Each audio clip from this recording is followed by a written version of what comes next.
love spooky attractions, but nothing is as alluring as a haunted house. Something that is reputed to be filled with such evil nobody will live there. So today on Top 5 Scary Videos, I'm going to be counting down our list. In at number 5, the Sally House, Atchison, Kansas. Built in the mid-1800s in Atchison, Kansas, the Sally House is believed to be haunted by a little girl named Sally, who died in the home during an appendicitis surgery. However, it was in the mid-1990s that Sally's story began to receive both local and national attention, when the owners at the time, Tony and Deborah Pickman, began noticing strange occurrences in the home, including attacks on Tony, unexplained voices, and burnt finger marks. After investigations were conducted by the Kansas Paranormal Group, it was discovered that Sally wasn't the only ghost haunting the house, but there was also a middle-aged woman. However, one paranormal believer has an explanation for the second ghost. They believe that this is in fact Sally's mother, who died not long after Sally passed away. She had attacked the doctor and died, with the spirits remaining in the home. The mother is said to still be grieving the loss of her child, and is the one who is said to attack visitors. However, Sally is said to be a happy ghost and tries to play with children that move in the house. Other paranormal experiences in the house include pictures being turned upside down, floating objects, disembodied voices, apparitions, toys being thrown around, and doors opening, closing, locking, and unlocking. The house is now standing vacant, with nobody wanting to live in the home. However, the house offers self-guided tours in September and October, as well as guided day tours and special overnight visits. In at number 4, the Myrtles Plantation, St. Francisville, Louisiana. The Myrtles Plantation is a historic home and former antebellum plantation in St. Francisville, Louisiana. Built back in 1796 by General David Bradford, the plantation is reported to be one of America's most haunted homes. The plantation house is rumored to be on top of an ancient Indian burial ground, with it currently being a bed and breakfast and offering historical and mystery tours for ghost hunters. The plantation is said to be home to at least 12 different ghosts, with it often being reported that 10 murders occurred in the home. However, historical records only indicate the murder of William Winter. William Drew Winter was an attorney who lived in the plantation from 1865 until 1871, until he was shot by a stranger. After being shot, it is said that he staggered inside the house and died trying to climb the stairs. He died on the 17th step, and to this day, visitors as well as employees still hear his dying footsteps. Jumping ahead to 2002, Unsolved Mysteries filmed a segment at the plantation, and according to host Robert Stack, the production crew experienced technical difficulties during the production. It was also featured on the TV series Ghost Adventures, as well as on the series Most Terrifying Places in America. In at number 3, House of Death, New York. On 14th West 10th Street in Greenwich Village in New York stands a picturesque home, which is now known as the House of Death, with it having a less than cute history. Since its construction back in the 1850s near the start of the Civil War, 22 people have reported to have died in the home, and according to the New York Post, some of their spirits have never left. Some residents over the years have reported sightings of Samuel Clemens, aka Mark Twain, who lived in the building between 1900 and 1901. Sightings of the author have been reported on the first floor of the home near the staircase, with him said to be wearing a white suit. Allegedly, the spirit stated, "My name is Clemens and I has a problem here, I gotta settle." A few years later, after the sighting, the house was converted into a 10-unit apartment building. However, the hauntings did not cease. According to the New York Post, actress Jan Bryant Bartell and her husband moved into the apartment on the top floor in 1957 and immediately felt a monstrous moving shadow that loomed up behind her. After she left the home, she published a memoir where she wrote about feeling a brush against the back of her neck and smelling a rotting odor throughout the apartment. She went on to state that on one particular occasion she saw a vision of a man and she reached out to him. She stated that she touched a substance without substance, chilly damp, diaphanous as March mist or a cloud of ether. Coming in at number 2, we have Eastern State Penitentiary in Philadelphia.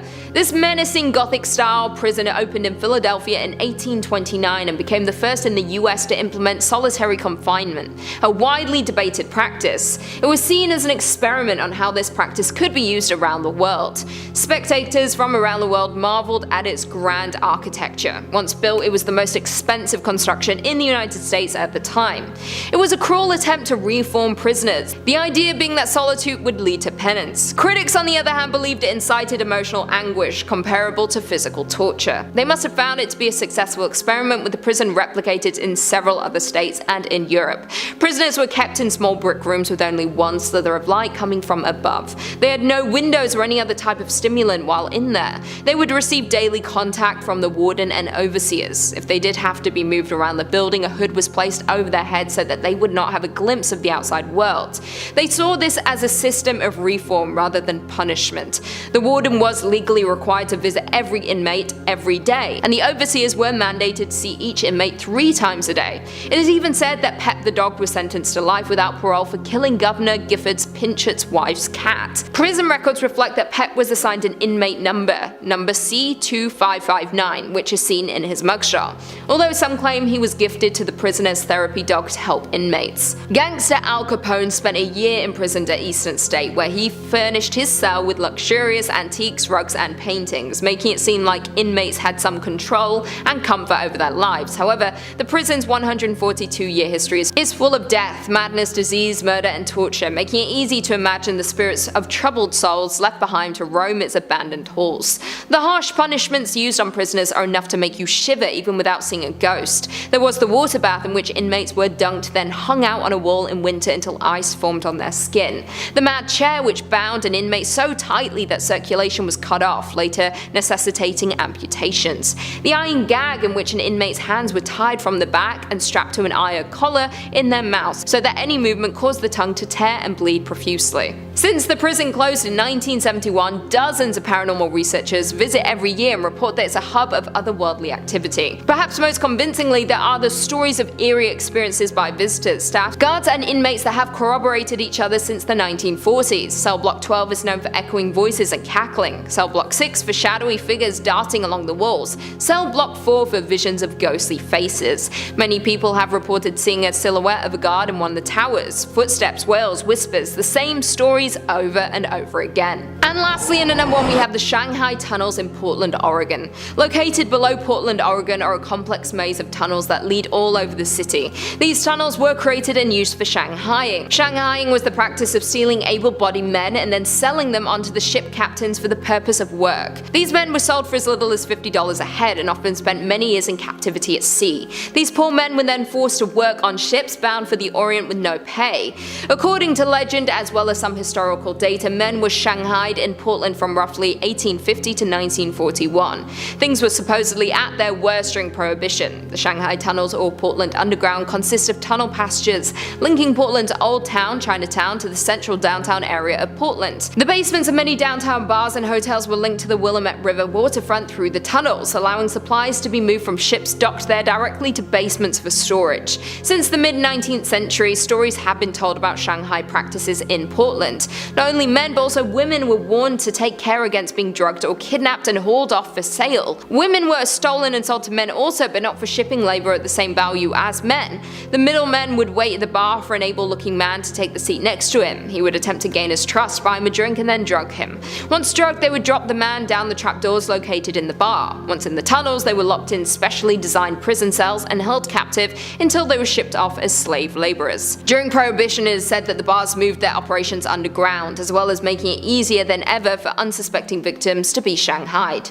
It is said that around 1,500 people were kidnapped a year through the tunnels, and various stories have been told. The locals often dispute that the tunnels were used for this reason. Others believe in the stories and evidence found in the tunnels. Not only were these people held prisoner in the tunnels until their sale, some even died as a result of the conditions underground. The tunnels are said to be haunted by the aggrieved spirits of the captives who died in the dark recesses beneath the city. Those who have toured the tunnels have heard running in the distance, screams coming from all directions, and sometimes even crying from deep within the tunnels. With such a dark past, it is no surprise the locals deny any of this happening and may have even covered up the details. Number 5. Leap Castle. There are a ton of old haunted castles in Europe, isn't there? Like, that was someone's house at some point. You gotta think, those chamber pots have been used for like 1,000 years. Ugh, yuck. And of course, some dark and nasty history has gone down there at these places as well. You can feel it almost most of the time. Leap Castle, Ireland.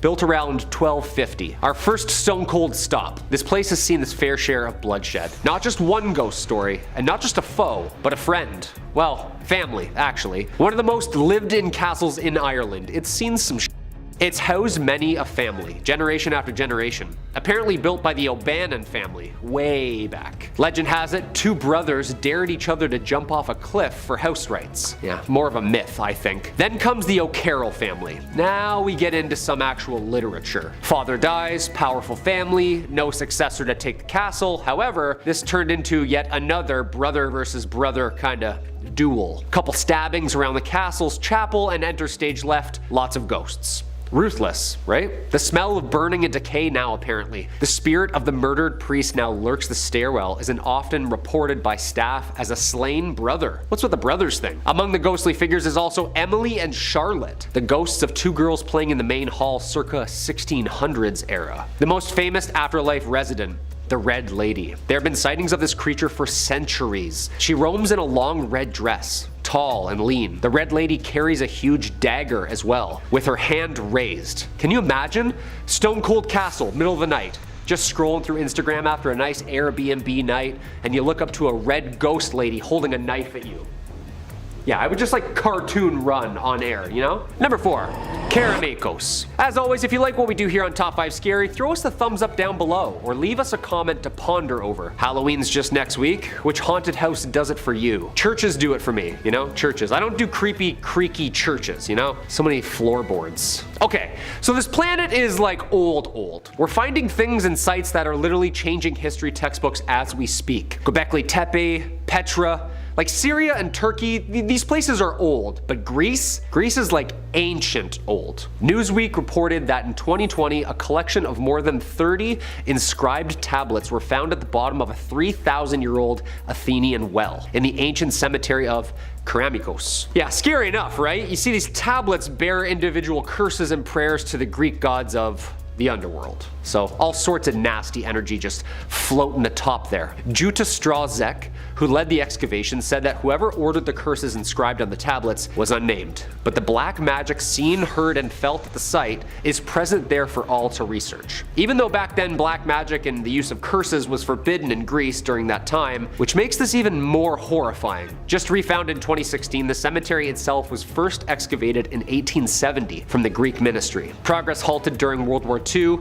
and the excavation then lost momentum. The excavation site consists of a massive sanctuary holding thousands of precious artifacts. Karamakos comes from the Greek word for pottery or ceramics, arguably the most important cemetery of ancient Athens, riddled with the oldest tombs and curses that went along with them. There's always like adultery feuds too, isn't there? I curse thee, Demetria, for looking at my Adonis. Like lots of jealousy and lying back then, it seems. In at 2, Lizzie Borden's house, Fall River, Massachusetts. Now, for those who don't know, the Lizzie Borden house is where Lizzie Borden and her family lived, and is located on 230 2nd Street in the city of Fall River, Massachusetts. Born Lizzie Andrew Borden, sucks for her, she was an American woman who was the main suspect in the August 4th, 1892 axe murders of her father and stepmother. However, Borden was tried and ultimately acquitted of the murders. The case received widespread newspaper coverage throughout the United States, and following her release from jail, where she was held during the trial, Borden chose to remain in the house her parents had been killed in, despite being ostracized by her other residents. Now, because the Commonwealth of Massachusetts elected to not charge anyone with the murder that occurred over 127 years ago, a ton of speculation about the crimes have continued on. Now, Lizzie spent the rest of her life in the home up until her death at age 66, just days before the death of her sister Emma. The house has been operated as a bed and breakfast since 1996 under the ownership of Martha McGinn, who inherited the home. According to Martha McGinn, the room where Lizzie's stepmother Abby Borden was found murdered is the most requested room at the bed and breakfast. Guests who stay, not just in Abby's room but in the home as a whole, have reported all manners of strange sightings in the home. Would you dare stay there? I would. I'd stay in every room. And finally, coming in at number 1, Chernobyl, Pripyat, Ukraine.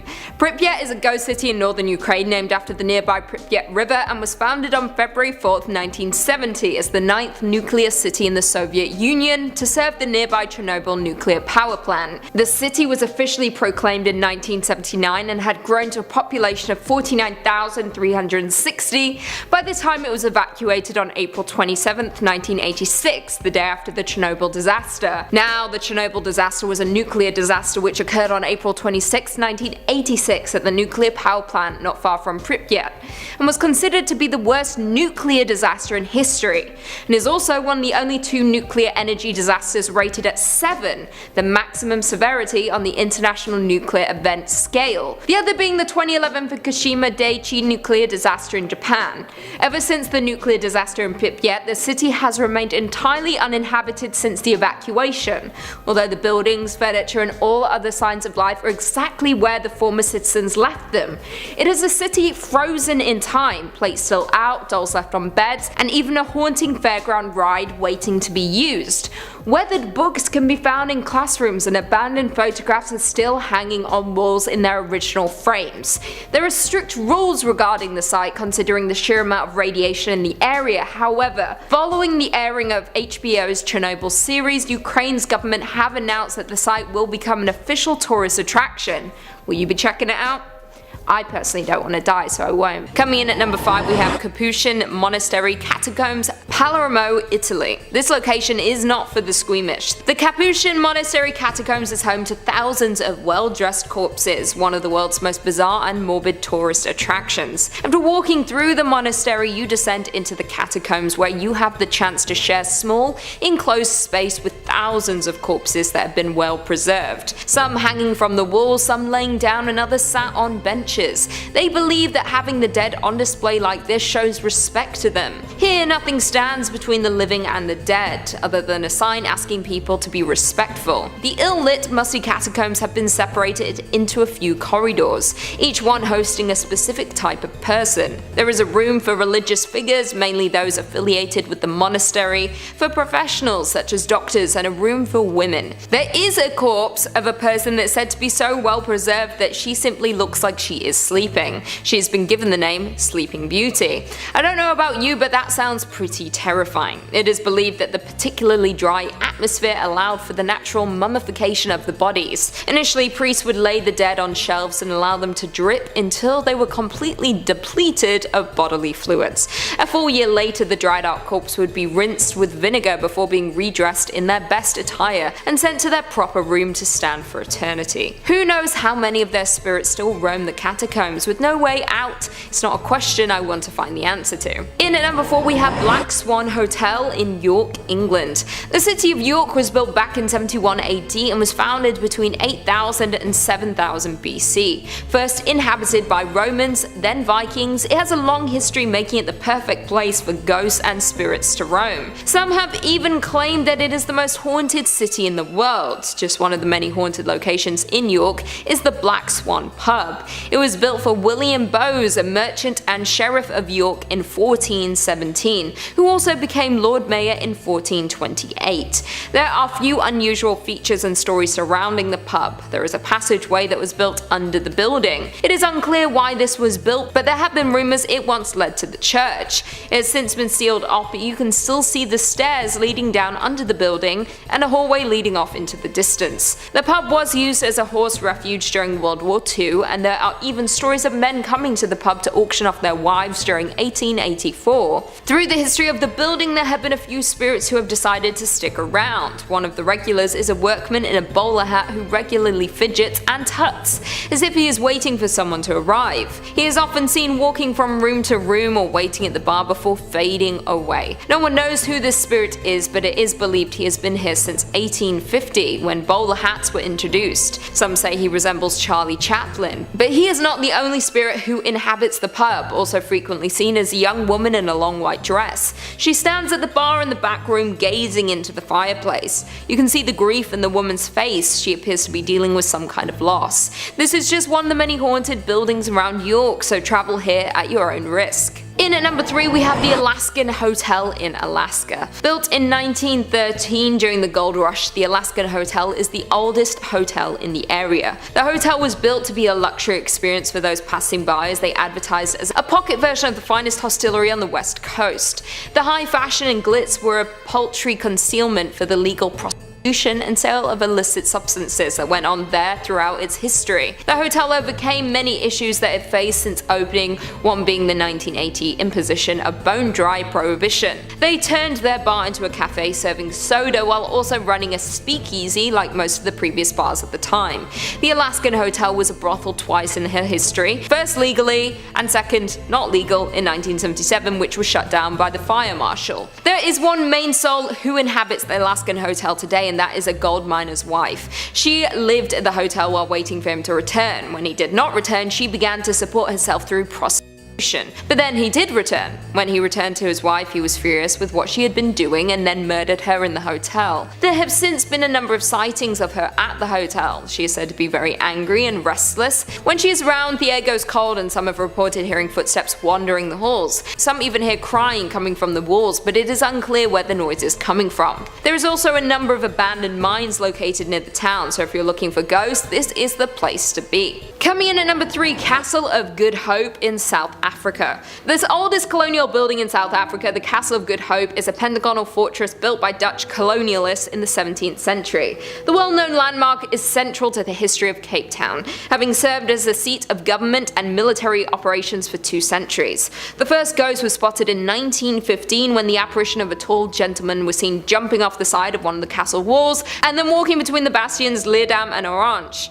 The other famous ghost who walked the grounds was the Lady in Grey. It is not known exactly who she is, but she would be seen hysterically crying into her hands and running around the castle. She used to be seen frequently by those on the grounds. However, during one of those renovations of the castle, the remains of a woman were uncovered and removed. Since these were removed, the woman has not been seen. It seems she was waiting for her remains to be found. Maybe her death was a sinister attack covered up and her body was lost until that day. The castle today has 3 museums and often tours of the old buildings. Be careful if you visit though, as it appears the spirits who have existed there were not happy ones. Coming in at number 2, Hellfire Club in Ireland. The Hellfire Club was a hunting lodge built in 1925 for William Connolly, an Irish parliamentary speaker. The stones of the buildings are from ancient passage tombs said to have angered the devil, which first associated the site with the supernatural. The lodge reportedly became a gathering place for a small group of Dublin elites who met for debauchery and devil worship. Its ruins sit atop the summit of Montpellier Hill in the foothills of the Dublin Mountains. Most who stumble upon the Hellfire Club today will assume it is nothing more than an old derelict building, but it has a long past full of horrific tales. Tales of animal sacrifice, black masses, cloven-hoofed men and murder are linked to the structure. The most popular tales tells of a visit by a satanic creature, in the form of a man who was only discovered when one of the players dropped a card and on picking it up noticed the guest had cloven feet. On his discovery, the creature disappeared in a ball of flames. One well-known ghost at the club is that of a young lady. It is said that she crossed paths with the club during one of their dark meetings. She was then thrown into a barrel, set on fire and rolled down the hill for fun. Her spirit stayed, possibly to warn others not to enter and meet the same fate. And finally, coming in at number 1, we have Poveglia Island in Italy. Poveglia is a small island located between Venice and Lido in the Venetian Lagoon, northern Italy. A small canal divides the island into 2 separate parts. The island first appeared in the historical record in 421. In the 14th century, Venetians infected by the bubonic plague were sent here to die, and when they died, they were burned on giant pyres. The site was also used as a mental asylum during the 1800s, where patients were experimented on and tortured. If you ask any of the locals, they will all agree that the island is cursed with unhealthy spirits. Voices and screams can often be heard, and visitors see dark figures. Many visitors say they begin to feel an oppressive evil feeling as soon as they step on the island. Currently, the island is abandoned. No one steps foot on it for any reason. Even if you did want to visit, you would struggle to find anyone willing to take you. The locals know the island to be evil and refuse to get anywhere close to it. Fishermen even avoid fishing in the area surrounding the island out of fear of accidentally finding and disturbing human remains. It's probably for the best that you don't visit this haunted location unless you're really determined, but that never ends well in horror movies. Coming in at number 5, Hill of Crosses in Lithuania. Located in Lithuania, the Hill of Crosses is a site of pilgrimage about 12 kilometers north of the city of Šiauliai. Now, the precise origin of the crosses is unknown, but it is believed that the first crosses were placed on the former Diamante Hill fort after the 1831 uprising. The uprising was of course known as the Polish-Russian War and was an armed rebellion rebellion in the heartland of partitioned Poland against the Russian Empire. Ever since then, not only crosses and crucifixes, but also statues of the Virgin Mary have appeared on the Hill of Crosses, as well as carvings of Lithuanian patriots, and thousands upon thousands of tiny effigies and rosaries have been brought here by Catholic pilgrims. Now, as you would expect, the exact number of all these items is unknown, but it is estimated to range between 50,000 to 100,000. Over the years, the place has come to signify the peaceful endurance of Lithuanian Catholicism, despite the threats it faced throughout history. Throughout history, the Hill of Crosses has been used as a place for Lithuanians to pray for peace for their country and for the loved ones they had lost during the wars of independence. The hill eventually became a place of defiance once again during Soviet occupation from 1944 to 1991. The hill and crosses were bulldozed by Soviets 3 times, but locals kept rebuilding it. So sweet. In at number 4, Myrtles Plantation, USA. The Myrtles Plantation is a historic home and former antebellum plantation in St. Francisville, Louisiana. Built in 1976, it is considered to be one of America's most haunted homes, with a variety of legends surrounding the plantation. Now, one of the reasons Myrtles is believed to be so damn haunted is because it is rumored to be on top of an ancient Tunica Indian burial ground. As of right now, it is currently a bed and breakfast and offers historical and mystery tours. As I previously mentioned though, it is considered to be one of the most haunted homes in the United States, with it rumored to be home to at least 12 ghosts, and is often reported that 10 murders occurred in the house, but historical records only indicate the murder of one, William Winter. William Drew Winter is also a very popular character in the plantation. He was an attorney who lived in the home before being shot by a stranger. It has been said that after he was shot, he staggered inside the home and died trying to climb the stairs. He died on the 17th step. Even today, visitors still claim to hear his dying footsteps. Coming in at number 3, Battleship Island, Nagasaki, Japan. Also known as Hashima Island, this is the abandoned island nearby the city of Nagasaki in southern Japan, and is one of 505 uninhabited islands in Nagasaki Prefecture. In the 1950s, it was a bustling place, home to thousands of coal mine workers and families. However, ever since the coal mine shut down in 1974, it has remained abandoned. As petroleum replaced coal in Japan in the 1960s, coal mines began to close across the country, with Mitsubishi officially closing the mine in January 1974, and the island was completely cleared by April of the same year. Today, its most notable features are the abandoned and still mostly intact apartment buildings, the surrounding sea walls, and its distinctive profile shape. In 2009, Japan requested to include Hashima Island along with 22 other industrial sites in the UNESCO World Heritage Site list, which was initially opposed by South Korean authorities on the grounds that Korean and Chinese forced laborers were used on the island prior and during World War II. Although Hashima was entirely closed off until 2009, travelers are now allowed to visit, with it being recognized by UNESCO in 2015. You may also recognize the site from the big screen, with it serving as the secret headquarters of Bond villain Raoul Silva in the 2012 movie Skyfall. Number 3.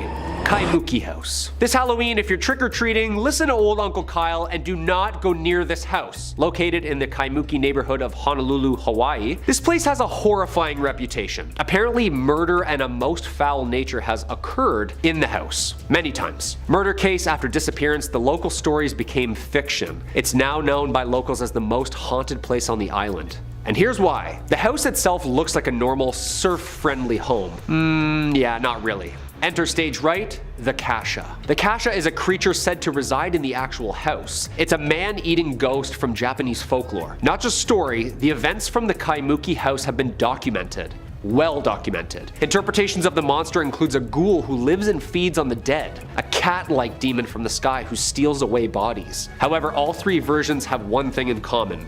It's hunger for corpses. Ooh. In 1942, police officers were called to the house by a woman who apparently kept repeating, "She's trying to get my children." Upon entering the house, the officers could do nothing but apparently watch in horror as the members of the family were all levitating and ragdolled and hurled across the room by an unknown force. The police were baffled and decided to just load everybody up in the car and leave the premises. The original Kaimuki house was torn down during the summer of 2016 and has since yet been under investigation and new construction. Okay. So no vacation in Hawaii this summer. Noted. Number 2. Ancient Ram Inn. Of course we needed an ancient old haunted inn, didn't we? Isn't this the start of like every great horror movie? The lights flicker in an old haunted inn in the middle of nowhere. The bell dings but no one answers. Should have been a writer. Well, luckily this is also a functioning pub, and it's located in Watton-under-Edge, a market town within the district of Gloucestershire, England. Look at this place. It's like bending and molding to the earth, like a fence that's grown around a tree. This thing is old. The inn has been owned and operated by many people, going back as far as 1,000 years, since like 1145.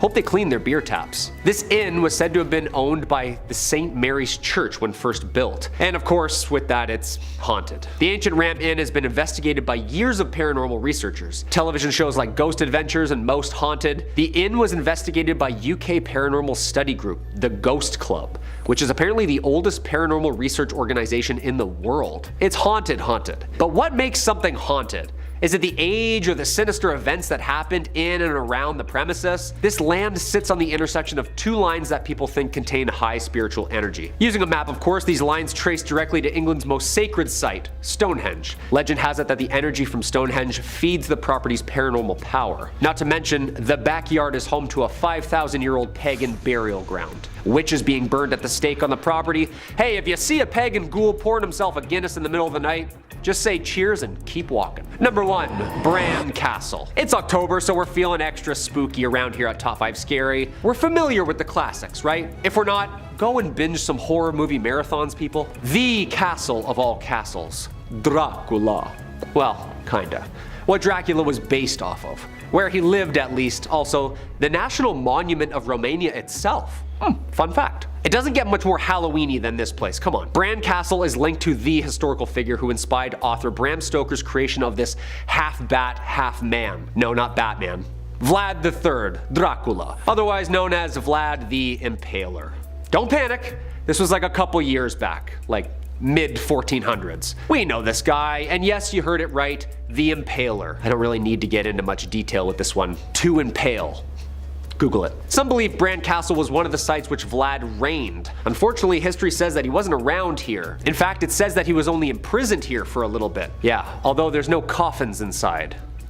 So what makes this place so scary? Apparently during Stoker's research to the region of Transylvania, he came across accounts of the atrocities committed by Vlad and used the Dracula name after studying him. And of course, this castle, built out of wood originally, somewhere around the 11th, 12th century, seems to be pretty fitting upon research of the old haunted castles territory. Unfortunately, this 1,000-year-old home isn't really a home anymore, just home to relics now, and the occasional cold breeze and fuzzy camera picture. Bran Castle acts as a museum now and a popular Halloween destination. Apparently they found a gold casket that houses the heart of Romania's Queen Mary in the walls. Yeah, that's pretty haunted castle material, no? Number 5 on this list is Cismigiu Hotel. Located in Bucharest, this hotel was initially built over 100 years ago in 1912 and was first called the Palace Hotel. It was called this because it truly was a marvel back then and was one of the most beautiful spots in the country. The architect who built it owned the property until 1948 when it was ultimately taken by the state. This is where it was given the name that it has today. For the next 20 years or so, the hotel thrived and wasn't only just a spot for the super wealthy to vacation, but was also a spot of parliamentary meetings and other things of great importance. In 1970 though, this hotel shut down. It was simply a side effect of the communist wave that was sweeping through this part of the world, and therefore the hotel was neglected for 20 years until finally it reopened in 1990. It wasn't used as a hotel anymore though, but rather as student housing for the students enrolled in the Academy of Film and Theatre. It was during this phase when Cismigiu Hotel saw the tragedy that haunts it to this day. Nellie Bajan was a young student who was staying here during her time in school. The semester had come to an end though, and it was Christmas time when the incident happened. She was one of the only students who didn't go home for Christmas and instead decided to stay in her dorm. One evening she was walking down the hall, and due to some of the lights being out, she stepped into the elevator shaft where there was no elevator waiting for her.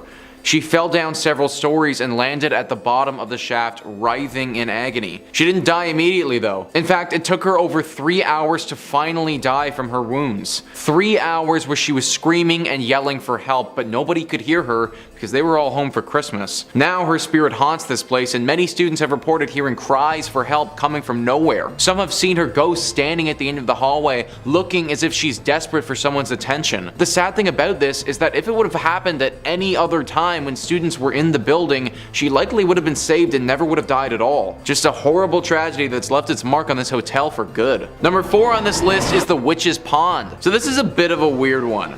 The Witch's Pond is a very small collection of water in the Boldu Cristaica forest that's said to be haunted.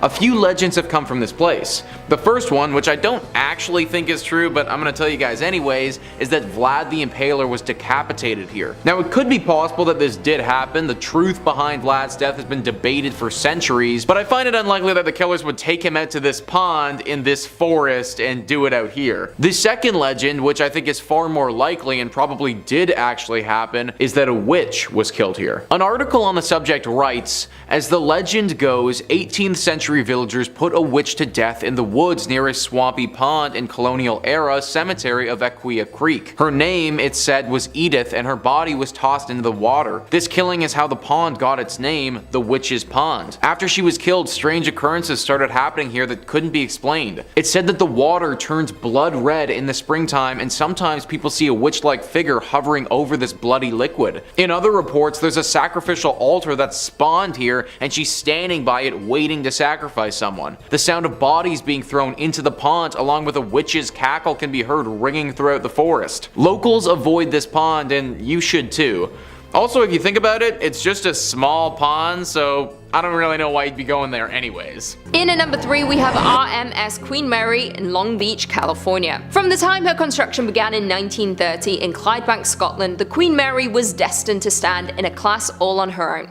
Despite suffering economic setbacks during the Great Depression, which stalled construction on the ship for several years, Cunard Line spared no expense on building the Queen Mary. On May 27, 1936, the Queen Mary departed from Southampton in England, embarking on her maiden voyage. She boasted 5 dining areas and lounges, 2 cocktail bars and swimming pools, a grand ballroom, a squash court, and even a small hospital. The Queen Mary had set a new benchmark in transatlantic travel, which the rich and famous considered as the only civilized way to travel. She quickly seized the hearts and imaginations of the public on both sides of the Atlantic, representing the spirit of an era known for its elegance, class, and style. During its first 3 years at sea, the Queen Mary carried dignitaries and Hollywood celebrities, including General Dwight Eisenhower, Elizabeth Taylor, and Audrey Hepburn. However, her days as the luxury liner she was designed to be were short-lived, and in 1939 it was painted a camouflaged grey colour and was stripped of its amenities and began its second life as the Grey Ghost, a World War II troop ship. The Queen Mary was the largest and fastest troop ship to sail, capable of transporting as many as 16,000 troops at 30 knots. After the end of World War II, the Queen Mary began a 10-month retrofitting process which would return the ship to her original glory. On July 21, 1947, the Queen Mary resumed regular passenger service across the Atlantic Ocean, and continued to do so for nearly 2 more decades. The Queen Mary is now a floating hotel, holding luxury events and putting on shows. However, her days in the war could not be wiped away with her restoration, and it is said a number of spirits live on the ship today. Certain rooms have even been closed to the public due to their paranormal activity. Stateroom B340 has been investigated by many different scare enthusiasts, and even featured on Sci-Fi Channel's Ghost Hunters and the British TV series Most Haunted. The first reports of paranormal activity in room B340 date all the way back to 1967, with the guest complaining that someone was knocking on her door during the night, but when she got up to confront them, no one was there. Other complaints include bathroom lights turning on by themselves, the sink faucet turning on and off on its own, and unexplained bathroom doors shutting. Some guests have reported the covers of their bed being pulled off while asleep and waking to see a dark figure standing at the foot of the bed. But who is the figure in room B340? It is said that along with a number of deaths aboard during the war, there was also a murder in one of the rooms. Could this be the victim in room B340? This is not the only ghost on board. Another famous tale is that of a young man who worked on the ship. skip. One night in 1966, the watertight doors in the engine and boiler rooms were ordered to be closed. About 5 minutes later, an 18-year-old crew member was found crushed in the door of hatch 13, trapped with his arms pinned to his side. They pulled him out and rushed him to hospital, but it was already too late. His ghost is regularly seen around the area now, with people reporting the sound of someone running behind them and whistling. Others have noticed that spots of grease that look like fingerprints appeared on their faces. Some have seen a figure of a bearded man in blue overalls that looks just like the man who died out the corner of their eyes. And several others have said that they saw an engineer wandering the hallways asking if guests had seen his wrench, but when they went back to find him, he had disappeared. Number 5. Union Graveyard. This specific cemetery is located near Stepney Road in Easton, Connecticut, and dates back to the 1700s. According to ghost hunters, it is one of the most haunted cemeteries in the entire United States. The most popular ghostie is the elusive White Lady, popularized partially thanks to Ed Warren having an obsession with her and possibly catching footage of her. Some believe she is Harriet Seeley, whose young son passed shortly after being born, and Harriet herself passing soon after. Legend believes she may have died in hopes of finding her son and still wanders their final resting place searching him out. Others believe she is the ghost of a woman from the 1940s who killed her husband and later herself and is doomed to wander the graveyard. Her physical description is the one thing that remains consistent. She is a young woman wearing a white dress with dark hair. It seems as if she enjoys scaring the daylights out of the living, so my kind of gal. Many who have witnessed her believe they have almost hit her with their vehicle, only to find no trace of her once they pull over. Others claim they have often seen her hovering slightly above the ground around the cemetery, going back and forth amongst different gravestones. In 1993, local firefighter Glenn Powell received a call about a transformer explosion and drove to the scene of the incident with a police officer and observed a female driver following closely behind him on the road. He remembers the night sky had turned pink, and the explosion emitted large amounts of electricity that made the hair on his arms stand up at quite the distance. Glenn was driving along the road beside the cemetery when the officer seated next to him yelled, "Watch out!" In the middle of the road was a woman with long brown flowing hair and wearing a white Victorian nightgown. Glenn described seeing a surprised look on her face before slamming on the brake, but was unable to avoid hitting her, describing it like hitting a brick wall, with the back of his truck flying into the air and the policeman next to him being launched into the dashboard. The driver behind him jumped out of the car and helped the two men search the area of the crash to check on the woman, but she was gone. Glenn is quoted as saying there was no sign of bodily fluids, there was no clothing, there was nobody, there was nothing. Now, Lorraine Warren used to often take walks through the cemetery, saying that it was one of the most haunted places around. Ed caught the White Lady on camera on September 1st of 1990 at 2:40 a.m., which was his 7th night in a row of filming at the cemetery. Determined to have proof, and described dark figures surrounding her, shapes that he thought were wood ghosts that seemed to jump on her while they all argued. Now, the Warrens have also referenced a red eyes ghost, so a pair of red eyes which they claimed can be seen in the forest behind the cemetery, not to be confused with bike reflectors that locals have placed within the grounds to scare teens. The famous duo claims the eyes belonged to Earl Kellogg, a man who was set on fire across the street in 1935. Number 4. Highgate Cemetery. Highgate Cemetery is located in North London, England, and was designed by architect Stephen Geary. There are approximately 170,000 people buried in around 53,000 graves across the west and east cemeteries for context, and today's tale has to do with vampires. In 1967, two teenage girls were walking home along the nearby Swains Lane and claimed to have witnessed the dead rising from their graves by the cemetery's north gate. Another teenager had been awoken one night with something cold and clinging on her hand, which left prominent marks the next morning, while reports circulated of a tall man in a hat walking in the area before melting through the cemetery's walls. On Halloween night of 1968, a group of teenagers interested in the occult visited Tottenham Park Cemetery at a time when it was being regularly vandalized by intruders. According to a report in the London Evening News on November 2nd, the teens arranged flowers taken from graves in circular patterns with arrows of blooms pointing to a new grave, which was uncovered. And by that I mean a coffin was opened and the body inside was disturbed. But their most macabre act was driving an iron stake in the form of a cross through the lid and into the chest of the corpse. In a letter to the Hampstead and Highgate Express on February 6 of 1970, David Farrant wrote that when passing Highgate Cemetery on Christmas Eve of 1969, he had glimpsed a gray figure, which he considered to be supernatural, and asked if others had seen anything similar. Sean Manchester claimed David's gray figure was a vampire, and the media quickly latched on, embellishing the tale with stories of the vampire being a king of the vampires or practicing black magic. See, king of the vampires? That's my kind of guy. A rivalry grew between David and Sean, with each claiming that he could and would expel or destroy the specter. Sean declared that he would hold an exorcism on Friday the 13th of March, which, you know, it's a good spooky date for that sort of thing. ITV conducted interviews with both men, and others who claimed to have seen supernatural figures in the cemetery, which were transmitted early on the evening of the 13th, and within 2 hours, a mob of hunters from all over London and beyond had swarmed over the gates and walls into the locked cemetery, despite police efforts to get them the heck out of there. Some months later, on August 1st of 1970, the charred and headless remains of a woman's body were found not far from the catacomb, believed to have been used in a black magic ritual. David was found by police in the churchyard beside the cemetery one night in August, carrying a crucifix and a wooden stake. He was arrested, but when the case came to court, it was dismissed. There was more publicity about David and Sean when rumors spread that they would meet in a magician's duel on Parliament Hill on Friday the 13th of April in 1973, which never occurred. The vampire is said to lurk until this day, so maybe I'll have to make a trip eventually to pay my respects, if you get what I mean.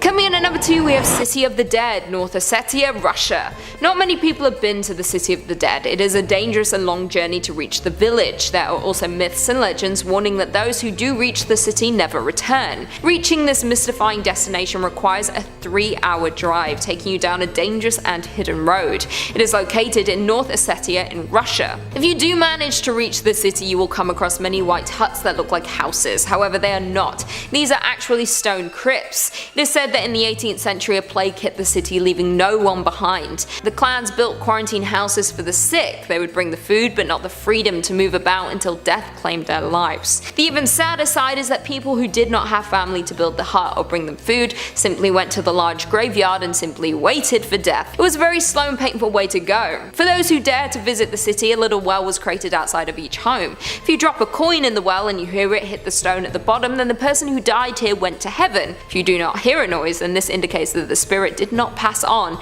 and may still be in the village. My advice would be, don't visit this city. We don't need an 18th century disease. And lastly, in at number 1, we have Craigdarroch Castle in Victoria, British Columbia. What first appears to be a beautiful castle is actually a haunted home with a tragic past. The Craigdarroch Castle was built in the 1800s as a home for a wealthy family, coal industrialist Robert Dunsmuir and his wife Joan. It was built over 2,300 meters and comprises 39 rooms. However, Robert died 17 months before the construction was completed. The original architect of the castle, Warren Haywood Williams, also unfortunately died before the finalization of the home. His son James and Alexander decided to finish the castle after their father's death. Robert's death caused a lot of trouble within the family. His sons James and Alex were disappointed that their father's business and assets had been left to their mother. They claimed that they had an oral agreement from their father that they would receive the family business. For the following years, they tried countlessly to get the family business from their mother, and after 7 years they finally received the title to the San Francisco Company. Feeling financially stable, Alex finally married his partner of 20 years, Josephine. However, their marriage only lasted 6 weeks as he died on their honeymoon in New York. When he died, the family was torn apart once more over his will. Joan and James fought for years, going to the highest court level. They did not speak during the legal battle, and then finally Joan passed away in 1908 in Craigdarroch Castle in Victoria, where she lived for 18 years. It was believed that James wouldn't attend her funeral, however he did at last. The house has now been taken over by the Craigdarroch Castle Historical Museum Society. There have been many ghost stories presumed to be connected to the Dunsmuir family. One of the main spectres is a woman who walks down the main staircase in a ball gown. No one has seen her in any other part of the castle, and she never goes up the stairs. Could it be the ghost of Joan going to greet her husband? In the basement of the home there have been sightings of a little girl crying, although they disappear if she hears anyone approaching. There have been multiple sightings of her. She is believed to be the youngest daughter of Robert, who died just months after he did. As well as these sightings, there have also been other weird goings on around the castle. Often people hear the crying of a child from various parts of the castle. Objects would also move on their own when no one was around. Some can also hear a piano being played in the dining room when no one is present, but there is no piano in the castle. It seems there are many ghosts of the Dunsmuir family within the castle walls who don't want to leave their home. Coming in at 5, the Sultan's Palace. At 716 Dauphine Street in the French Quarter of New Orleans stands a 4-story home housing one of the most unusual yet terrifying ghosts, the Sultan. Built in 1836 by Jean-Baptiste Laprette, a plantation owner who rented out his city home when he was experiencing a shortage of cash. However, the man he rented it out to was a little odd. His name was Prince Suleiman, a Turk who claimed to be the Sultan of a mid-eastern country. He had many wives and family members as well as slaves and servants. Now things started to get a little weird when folks began reporting that not only did the Sultan's harem consist of many women but also young boys, with stories of orgies and kidnappings quickly surfacing. However, things took a truly gruesome turn when a passing neighbor made an early morning discovery. They noticed the house was particularly quiet and saw blood dripping from the gallery oozing out of the front door. He contacted the police and what they found would haunt them forever. Body parts were strewn all over the house, which was also covered in blood. Women, children and guards were slaughtered and beheaded. However, there was one body that had been left untouched. The Sultan. He had been buried alive with one hand reaching up through the dirt, almost as if he was trying to claw his way out. The identity of the murderer still remains a mystery to this day, and as of today, his angry spirit is said to roam the home, creating unusual noises, playing loud music, as well as making unwelcome advances on passing female residents. Coming in at 4, the Queen Mary, Long Beach, California. The RMS Queen Mary is a retired British ocean liner that sailed the North Atlantic Ocean between 1936 and 1967 for the Cunard White Star Line. She was built by John Brown and Company in Scotland along with RMS Queen Elizabeth, with the ships being built as a planned 2-ship weekly express service between Southampton and New York. However, with the outbreak of the Second World War, Queen Mary was converted into a troop ship and ferried Allied soldiers during the war. Following that, she was refitted as a passenger service before retiring completely in 1967, during which time she sailed from Southampton to the port of Long Beach, California, where she remains permanently moored. However, since that day, claims have been made that the ship is haunted, with Time magazine including it among its top 10 haunted places. According to some reports, one of the staterooms is alleged to be haunted by the spirit of a person murdered there, supposedly anyway. The Queen Mary also explicitly promotes suite room B340, which was a former third-class cabin as, I quote, notoriously haunted. Many ghost tours take place in the ship, including Dark Harbor, which operates during Halloween. As it stands, up to 50 deaths have been logged on the Queen Mary, which truly makes her one of the most haunted ships in history. Coming in at 3, Eastern State Penitentiary, Philadelphia. Also known as ESP, this is a former American prison located in Pennsylvania and was operational from 1829 to 1971. America's most notorious criminals lived in these walls, including Al Capone and bank robber Willie Sutton. Initially designed by John Haviland, Eastern State is considered to be the world's first true penitentiary and was renowned for its revolutionary system of incarceration, also known as the Pennsylvania system, or separate system, which encouraged separate confinement for inmates as a form of rehabilitation. Inmates were housed in cells that could only be accessed by a small door that led to an equally as small exercise yard attached to the back of the prison. Rumor has it the doors were small so prisoners would have a harder time attempting to get out, thus minimizing the chances of a guard getting attacked, while others have suggested the small doors forced prisoners to bow while entering or exiting their cells, which is related to penance and ties in with the religious inspiration of the prison. When an inmate would leave the cell, his head would be covered with a hood, so he couldn't see or be seen by others.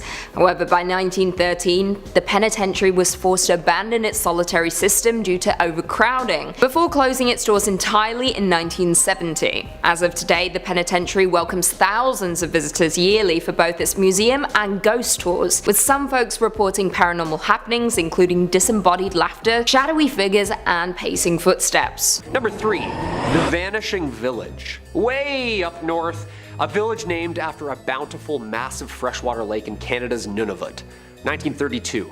A Canadian fur trapper and explorer went to the village of Anjakuni Lake. The people's known there for their markets of elaborate fish and extensive wine. This village was a staple for most on the map. Joe LaBelle, a well-known fur trapper and well-known in the village, had an otherworldly sight when he arrived. He arrived and sensed something was a little wrong, a little too quiet, too foggy. He found that the village was completely emptied and deserted, even though there were lots of signs of life still present.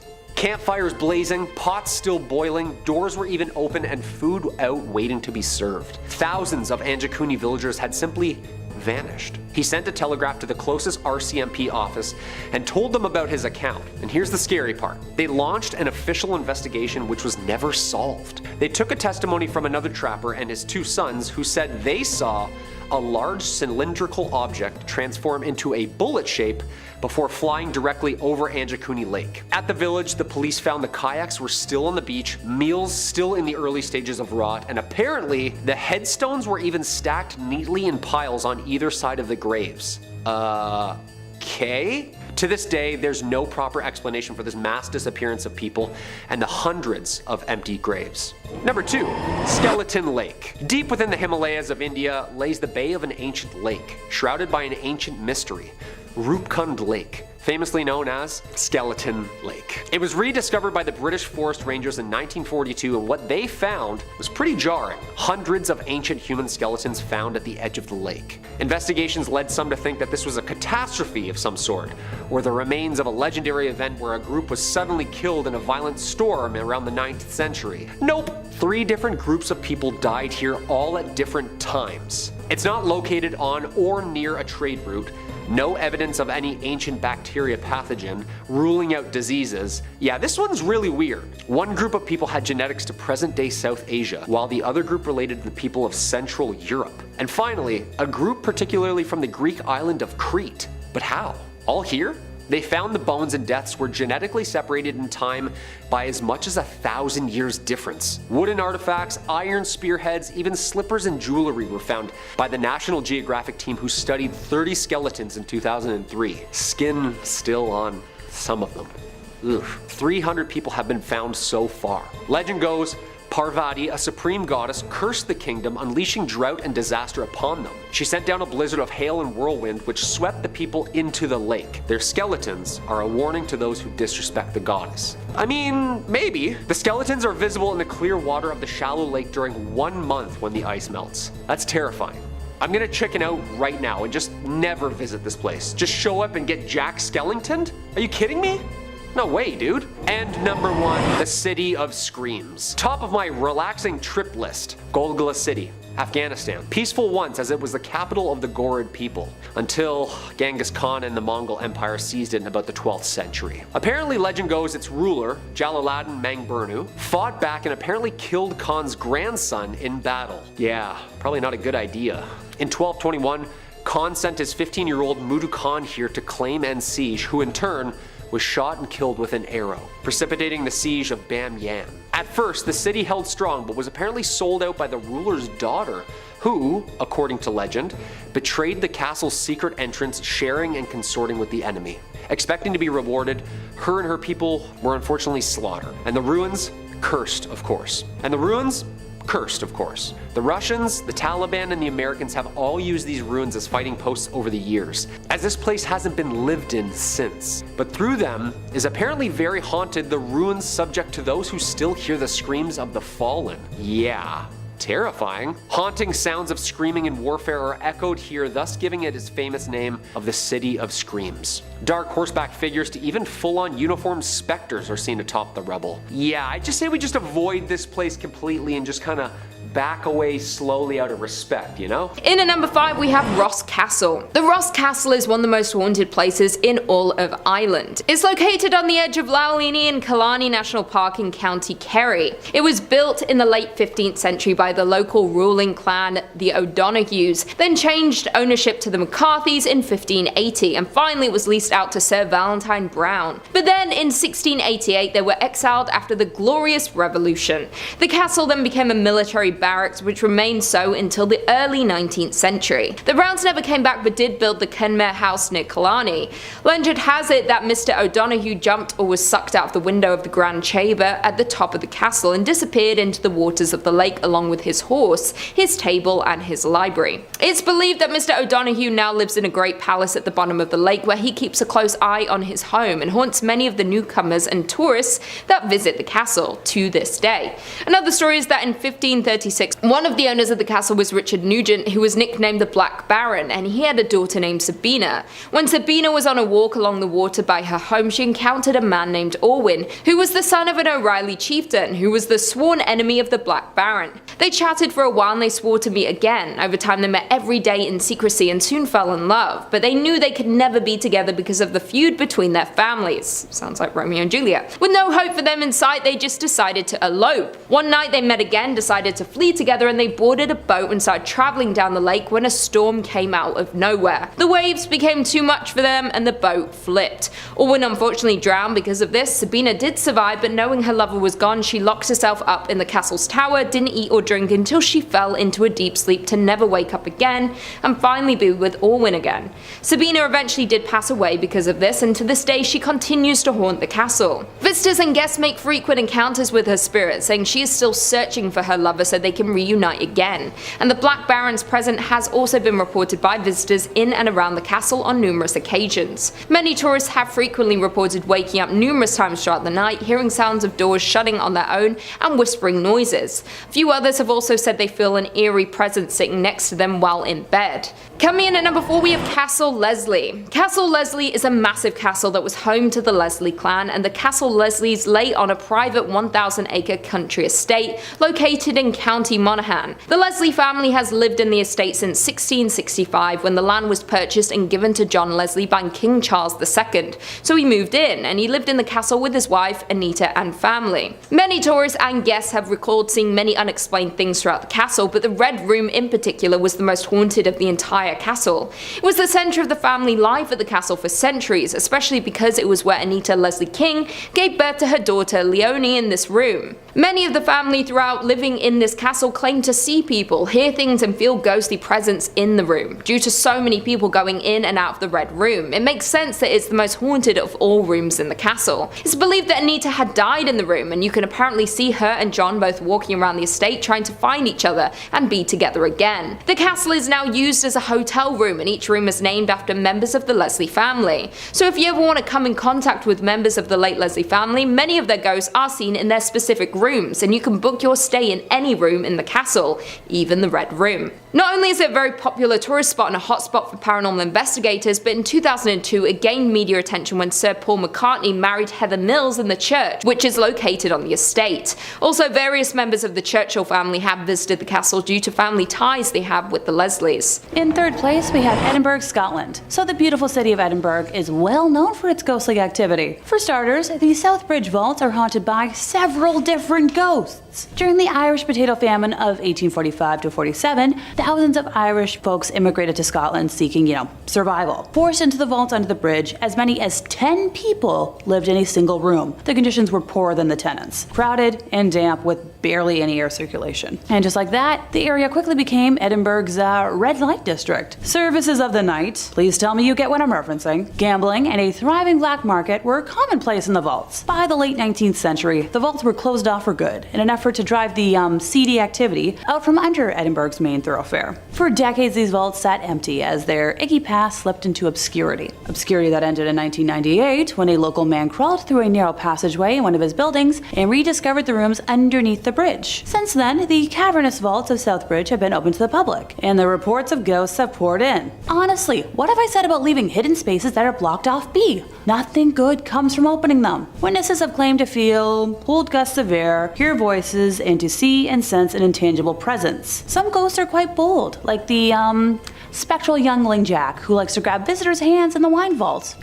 Just for funsies. While another more menacing presence is known as Mr. Boots. He's an unkept man that was named for his, tall footwear. He lurks in the back section of the vault and has been known to push and throw rocks at visitors. Some have claimed to hear his footsteps on the cobbles and his echoing voice cursing throughout the chambers. It's even rumored that in the 1820s, the infamous serial killers William Burke and William Hare lurked within the vault, killing some of their 17 victims there, and storing the bodies in that same location until they were sold off for medical dissections. Visitors to Edinburgh Castle also frequently report sightings of apparitions. A young piper who disappeared without a trace hundreds of years ago can still be heard today, with the faint, haunting sound of a lost soul. As well as the story of the vanished piper, the dungeons are frequented by a headless drummer boy and a gaggle of French prisoners captured during the 7-Year War, who are regularly sighted in and around the castle. If you hear the bark of a dog in Edinburgh's Old Town, yet there's nothing there, it could be Bobby, a phantom Skye Terrier that is known to all in the city. The faithful hound spent 14 years guarding his master's grave until he finally passed away in 1872 and was buried in Greyfriars Kirkland, near his owner. People still hear his little bark near his grave.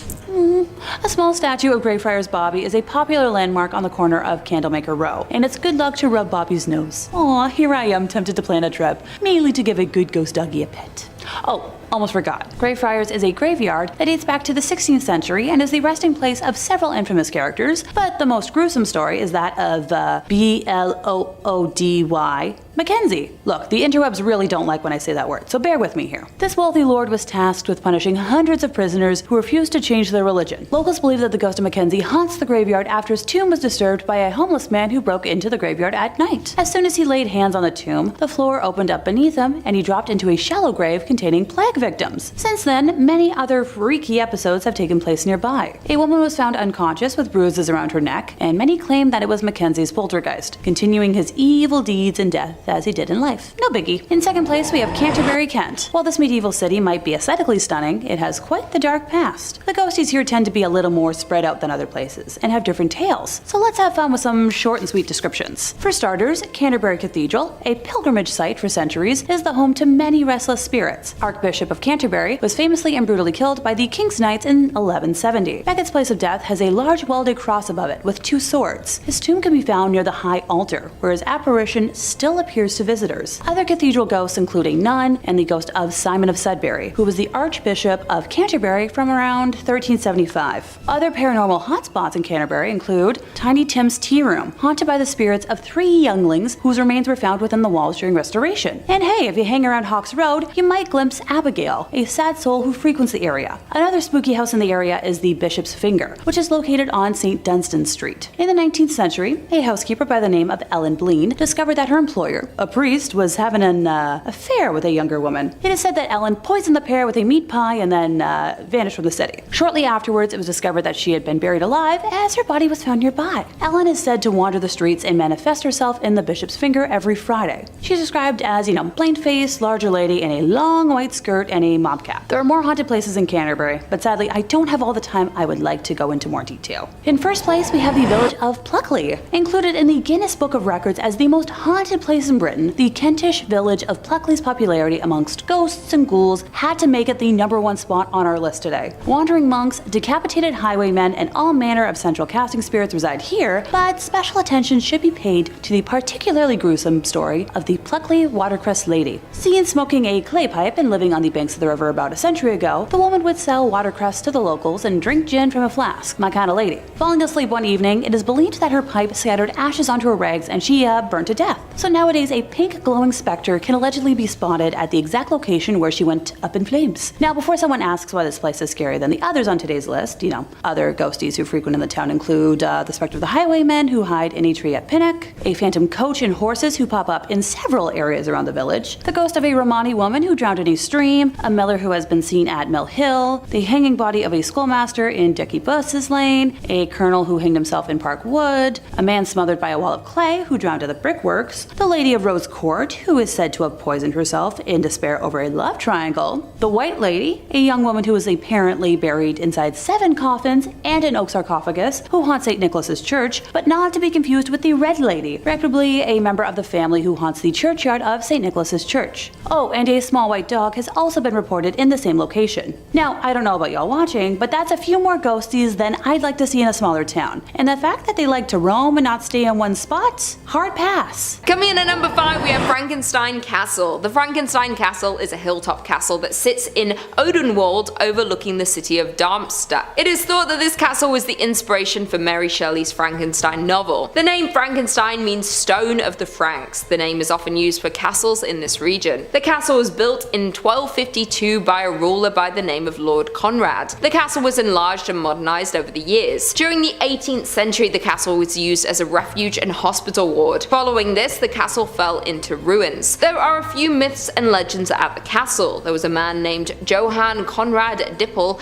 who reportedly was born in the castle. As he grew up, he became a professional alchemist. As well as this, he became intrigued by anatomy. There are rumors that he started to experiment using human bodies. Even more than this, they said that he attempted to reanimate his experiments using lightning. The people didn't approve of his experiments. The local people still tell stories of Dippel, including Mary Shelley's grandmother. It is thought that this was the basis of a story that is well known today. There are many tales like this from the castle. It seems to have seen a lot of phenomenal things since it was built. There is is also the story of Lord George and the dragon. In the 1800s, it is said there was a dangerous dragon that lived in the well. Every night it would crawl from the well and make its way to the local village where it would eat the peasants. They live in fear of the dragon taking more of them. One day a knight named Lord George came through town and they pleaded with him to end the dragon's reign of terror. The next day he put on his armor and rode up to the castle to find the well. He found the dragon and the two fought for hours. They were both ready to pass out from exhaustion when George landed the final blow to the dragon. As he fell, he struck the knight with his tail, which contained poison. The village was so relieved and happy that the dragon was gone, they gave George an honorable burial. To this day you can visit and pay respects to him. It is said that today the ghosts of these tales haunt the castle. Although the castle is in ruins, the stories and spirits still remain. If the Frankenstein story is anything to go by, these are some spirits that you should avoid at all costs. You won't want a reanimated soul coming after you or latching onto your vessel. Coming in at number 4, we have Black Forest. The Black Forest is a large mountain range in southwest Germany. With such an ominous sounding name, it should come as no surprise that the mountain is considered to be haunted. The local folklore tells of ghosts, witches and werewolves. Some even claim that the devil haunts the forest. One of the now most famous stories is that of Der Grobman, who most probably don't know was the origin of Slenderman. The story goes that Der Grobman was a fairy who lived in the Black Forest. The local children were warned if they wandered into the forest they would be taken. For children who did go in the forest despite the warning, the tall man would chase them throughout the forest until he finally caught them. He would often prolong his search to taunt the children. Once he had them in his clutches, he would steal them away. They would never be seen again. His appearance is tall, incredibly thin with multiple upper limbs like that of a spider. It is said he can easily hide behind the trees, making his limbs stretch out like branches of a tree. There are even some woodcuts of the creature reaching back to the 16th to 18th century. There is evidence reaching back even further in time. A journal entry was found of a distraught parent.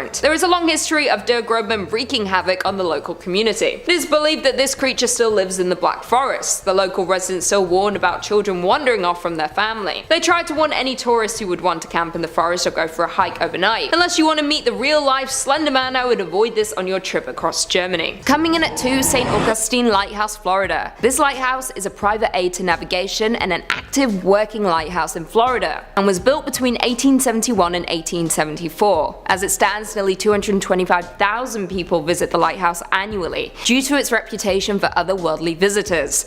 The lighthouse has had many tragedies over the years, with one of its many ghosts rumored to be that of a lighthouse keeper who fell to his death while painting the tower. Not only that, but 3 young girls also drowned when their cart they were playing on broke and fell into the ocean, with some visitors claiming to hear the sounds of children playing in and around the lighthouse. This haunted location has been featured in episodes of the sci-fi series Ghost Hunters, as well as My Ghost Story. However, researcher Joe Nickel, who investigated the lighthouse, has stated that there is no credible evidence the place is haunted, and instead noted that the spooky noises are just seagulls or even the wind. Party pooper. And finally, coming in at number 1, Eltz Castle Island. Eltz Castle, yep, it's pronounced Lep, is a castle located in Calgary County, Offaly Island. Now, there are varied accounts of when the castle came to be, with most sources pointing to the 13th century or even as late as the 15th century. Now, it was originally built by the O'Bannon clan before ruling was taken over by the O'Carroll clan. However, all was not well within the castle. Legend has it that during a struggle for power within the clan during the 1530s, one member plunged a sword into his brother, a priest, while he was holding mass in the castle chapel. The butchered priest fell across the altar and passed away in front of his family. The room is now formally known as the Bloody Chapel, with many witnesses claiming to have spotted the priest haunting the area at night.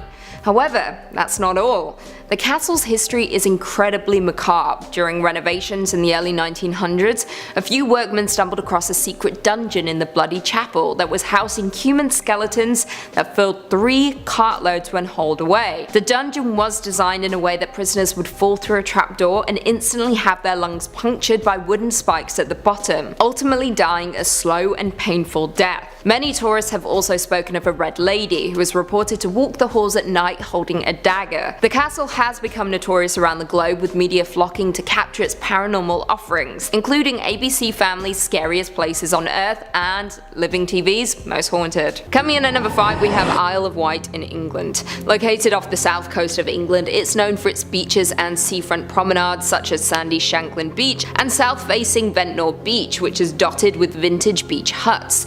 The Isle of Wight is reputed to be one of the spookiest places in the UK and is often referred to by enthusiasts as Ghost Island. Ventnor Botanic's Ghostly Gardens is known for its beautiful plants, but also as the most haunted place on the Isle of Wight. Long before it became the tourist attraction it is today, the Ventnor Botanic Gardens used to be the location of the Royal National Hospital, where patients were treated for the deadly killer disease tuberculosis.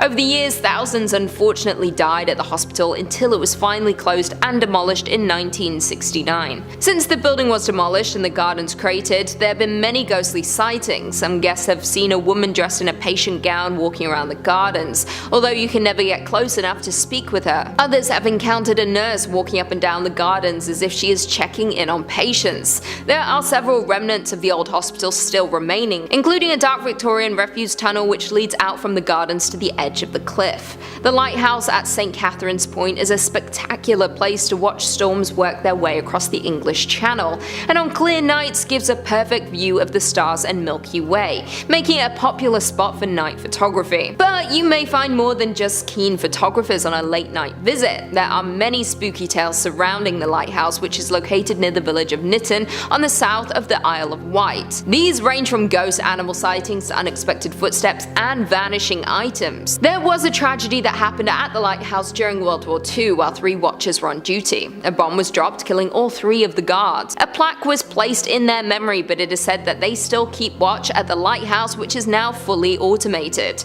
There are several other haunted locations on the Isle, all with their own stories and ghosts. Would you want to make a trip to discover all of them? Coming in at number 4, we have the Paris Catacombs in France. The Paris Catacombs are underground ossuaries in Paris, France. An ossuary is a chest, box, building, well, or site made to serve as the final resting place of human skeletal remains. They are frequently used where burial space is scarce. A body is first buried in a temporary grave, then after some years the skeletal remains are removed and placed in an ossuary. Due to this taking up much less space than a coffin, it means more remains can be stored. Due to this, the Paris Catacombs holds the remains of more than 6 million people. There are plenty of urban legends and ghost stories lurking in the skeletal maze. In the late 18th century, when major public health problems tied to the city cemeteries led to a decision to transfer their contents to an underground site, the site was consecrated as the Paris Municipal Ossuary on April 7, 1786, and from that time forward took on the mythical name of the Catacombs, in reference to the Roman catacombs, which had fascinated the public since the discovery. Starting in 1809, the catacombs was open to the public by appointment. As you walk through the maze of the catacombs, the walls are paved with human remains. Skulls are propping up other bones as you work your way. While the catacombs span almost 200 miles long, only about a mile of the tunnels is open to the public, and yet that hasn't stopped others from trying to enter the closed-off areas of the catacombs through its many secret entrances hidden around Paris. During the course of the French Revolution, it is said that thousands of remains were dumped unceremoniously in the stone quarries that became the catacombs, so there is no clear record of exactly who and how many people's remains live in the tunnels. There have been many stories from the catacombs. One event even inspired the film As Above So Below from 2014, which I love and I've referenced many times on this channel. There was a group touring the catacombs who came across a video camera that had been left behind. It appeared to have been there a long time. It was covered in dust and was hard to see unless you were looking in depth. To their surprise, the camera had footage still on it. As they watched it, it appeared to show a man lost in the catacombs. They saw as he slowly went mad. Unable to find a way out, the footage stopped abruptly when he dropped to the camera. It is said that the man nor his remains were ever found, and all they had to know that he was ever down there was this footage. They also heard disturbing noises on the footage, screams that did not come from the man recording. They witnessed some things that they could not explain. The legend says that if you are inside of the Paris catacombs after midnight, the walls begin to speak. Disembodied voices will try to persuade you to venture deeper and deeper into the catacombs until you can't find your way out. Number 3. Hollywood Forever. The Hollywood Forever Cemetery is one of the oldest in the state of California and is located on Santa Monica Boulevard. Many famous individuals are buried in the cemetery, such as Rudolph Valentino, Mickey Rooney, Anton Yelchin, and Judy Garland. First used in 1899, it features well over 50 acres of land for families and visitors. There are still thousands of spaces available and new mausoleums being completed, but it's time to talk about the ghosties. It should also be noted that Paramount Studios is located near the cemetery, and it is said to be one of the most haunted movie studios of all time. So let me know if y'all want me to ever elaborate on that. I'll start with the obvious, and I think the most dedicated fan ever, the Woman in Black. Also, yes, my bias for unknown ghostly ladies, known only by their outfits, is coming into play. This is why I choose to always dress up, because I'd personally hate for my last outfit to be my raggedy PJs. What do you think? Would this be a good final resting outfit? If not, I'm open to suggestions. Rudolph had passed away at the age of 31 in 1926 after surgery from an ulcer, and over 100,000 people gathered outside the funeral home. Fun fact, there were rumors that a wax replica was used to protect the body at the service. He was quite the popular heartthrob at the time. Heck, I'm racking my brain for like a modern day equivalent, and I'm failing. Just imagine your celebrity crush, but everyone also liked that same crush to a crazy level. It wasn't until after he had been laid to rest that the woman in black began to appear, and mainly she likes to come out on the anniversary of his death, dressed from head to toe in black, including a veil. She would leave roses on the grave and was originally thought to be Pola Negri, the woman he was engaged to during the time of his death, but nope. Many women have come forward claiming they are the woman in black. However, none of these claims have turned out to be true. Alrighty, ghostie number 2, Miss Virginia Rappy. On Labor Day in 1921, Virginia had attended a party for Mr. Roscoe Arbuckle at the St. Francis Hotel, which was held to celebrate acquiring a very large contract. Sadly, at that very party, Virginia had become sick and mysteriously passed a few days later at only 26 years old. Now, many claims were made surrounding her death, including the possibility of Arbuckle taking sexual advantage of her, a claim that was later proven false but sadly had negatively affected his career.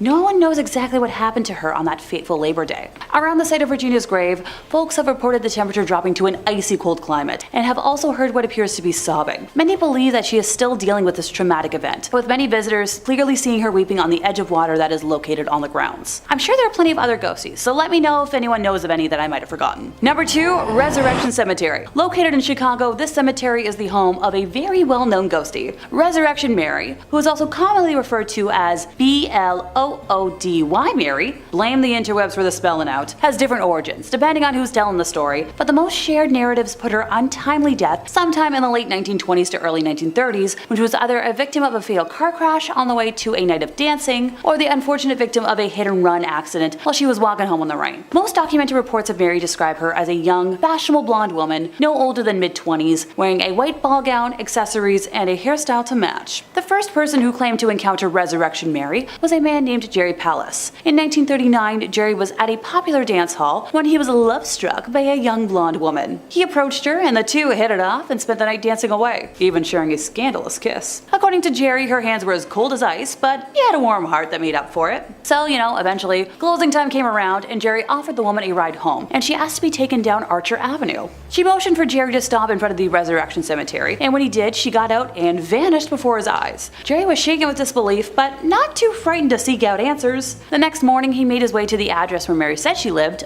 over in Southside. He knocked on the door and encountered her mother. Now, when Jerry asked about the woman he had met the previous night, she informed him that she'd been dead for nearly 3 years. It turned out that, yep, Jerry had encountered Resurrection Mary, and over the next few decades, several other men would have similar experiences. But that was the one that began the legend. One cab driver in the 1970s claimed to see a young woman standing in front of the Resurrection Cemetery one night, and he pulled over to check to see if she needed a ride, and as the woman approached the vehicle, yep, she disappeared. Another encounter with Mary occurred in 1979 when a separate cab driver named Ralph claimed to pick up a young female hitchhiker he believed to be no older than 21. As the two drove up Archer Avenue, she suddenly jumped up and said, "Here, here." The car came to a sudden stop and the woman pointed to a small abandoned shack off of the left side of the road. Now, Ralph questioned whether this was actually where she wanted to go, but before he got an answer, she disappeared without ever opening the door of his cab. His encounter was detailed in a 1979 issue of Suburban Trip magazine, and in 1980, Claire Rudnicki and her husband Mark were driving down Archer Avenue towards the cemetery when they spotted a young woman in a white gown slowly walking down the side of the road. Now, it was immediately obvious that she wasn't an ordinary person, as she was partially transparent with a white aura around her, almost as if she was glowing. Shocked, the couple wondered if they had just seen a ghost, and when they once again reached the spot where Mary was walking, you guessed it, she was gone. Mary is supposedly buried at this cemetery in Justice, Illinois, about a 30-minute drive southwest of Chicago, and it gives her stomping grounds as well as her iconic name. She likes to stick to that particular stretch of road on Archer Avenue, between the cemetery and what was once the O. Henry Ballroom in Willow Springs. Over the years, several researchers have tried to determine the exact identity of Mary, but no one knows. Due to the number of sightings and the credibility of those who claim to see her, Resurrection Mary is said to be one of Chicago's most famous ghosts. Number 1, Stull Cemetery. Stull Cemetery and the abandoned church that that rests next to it is located in the tiny, nearly forgotten Kansas town of Stull. Oh, and it's believed to be one of the 7 portals to hell. Though counted among the most haunted cemeteries in the world, Stull Cemetery has gained a haunted reputation due to a legend that involves Satan. The legends say that these stories have been linked to Stull for more than 100 years, but none of them made it into print until the 1970s. Specifically, in November of 1974, an article appeared in the University of Kansas student newspaper that spoke of a number of strange occurrences in the Stull churchyard. According to the article, Stull was haunted by legends of diabolical, supernatural happenings, and the legends claimed that the cemetery was one of the 2 places on Earth where the devil appears in person 2 times each year. Apparently, most students learned of Stull's diabolical reputation from their grandparents, or, other older individuals, but that many of them claimed first-hand encounters with things that could not be explained. One student claimed to have been grabbed by the arm by something unseen, while others spoke of unexplained memory loss when visiting the place. The legends also say that the devil has been appearing here since the 1850s, and insists that the original name of the town was Skull, and that the later corruption into that of Stull was simply to cover the fact that the area was steeped in black magic. Number 5 on this list is the D'Souza Chawl. For those who aren't aware, because I wasn't until I looked it up, a chawl, according to Google, is a type of residential building found in Western India similar to a tenement. Typically low quality housing, chawls are generally associated with poverty. So that's a chawl, and the one in particular that we're looking at is one that's located in Mumbai. What's unique though is that it isn't the entire chawl that's haunted. It's actually just one specific spot in it, the well. Directly in the center of this building is a well. This well is lined on either side by houses of this chawl and is very enclosed. One day many years ago, a woman who lived in this building was going down to collect water from the well. As you can probably expect, it didn't go how she'd hoped and she fell inside. The fall was enough to end her life, and her body was later discovered at the bottom of the well. Her body was later extracted from that well, but her spirit never left. Ever since that tragic incident, the current residents of the chawl have seen her spirit wandering the halls throughout the night. Her wails and cries can be heard all around the chawl as well, with the loudest instances happening by the well. She appears in white, and even though her white gown is clean and beautiful, her face is battered, assumingly from the tumble that she took down the well. So far she hasn't claimed any other lives like some of the other ghostly entries on this list, but her incessant crying and mere existence is enough to make anyone lose their mind. Number 4 on this list is Dumas Beach. Dumas Beach is a very pretty black sand beach that's located in Gujarat on the Arabian Sea. This place is said to be stunning in the daytime and has even been described as a look-alike to God's home. When the sun goes down though, everything changes. Dumas Beach hasn't always been a fun daytime tourist attraction.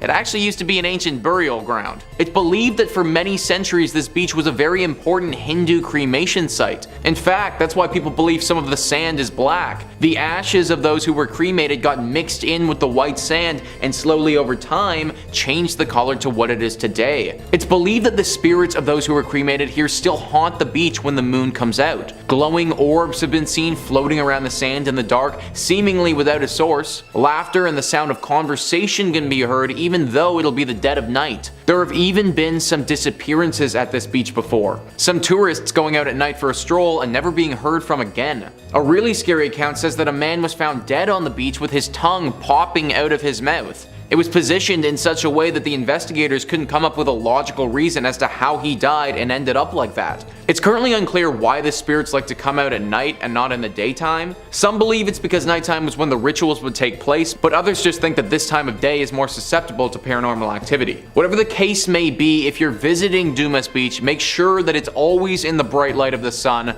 or else you could be in for some trouble. Number 3 on this list is Jatinga. At this point, I've read and heard hundreds, maybe even thousands of scary stories, but I've never heard of one quite as unique as what's going on in the village of Jatinga. Jatinga is a small village with less than 3,000 total people living there. Even though it doesn't have a large population of humans, it does have a large population of birds that live around the area, and that particular haunting that we'll be looking at actually concerns them. There's a phenomenon that occurs here that's been named by the locals and those studying it as the bird suicides. That's right guys, at this one particular village, birds will actually take their own life. Apparently they fly in one direction together towards the sun and then all simultaneously plummet to the ground and die upon impact. Oftentimes this takes place on several occasions during September and October of each year. Some experts believe that this is just a coincidence and several birds have got disoriented, crashed into something, and then died, but locals think that there's a curse. Where it originated from, they're unsure of, but they believe that the village is haunted and evil spirits have caused these birds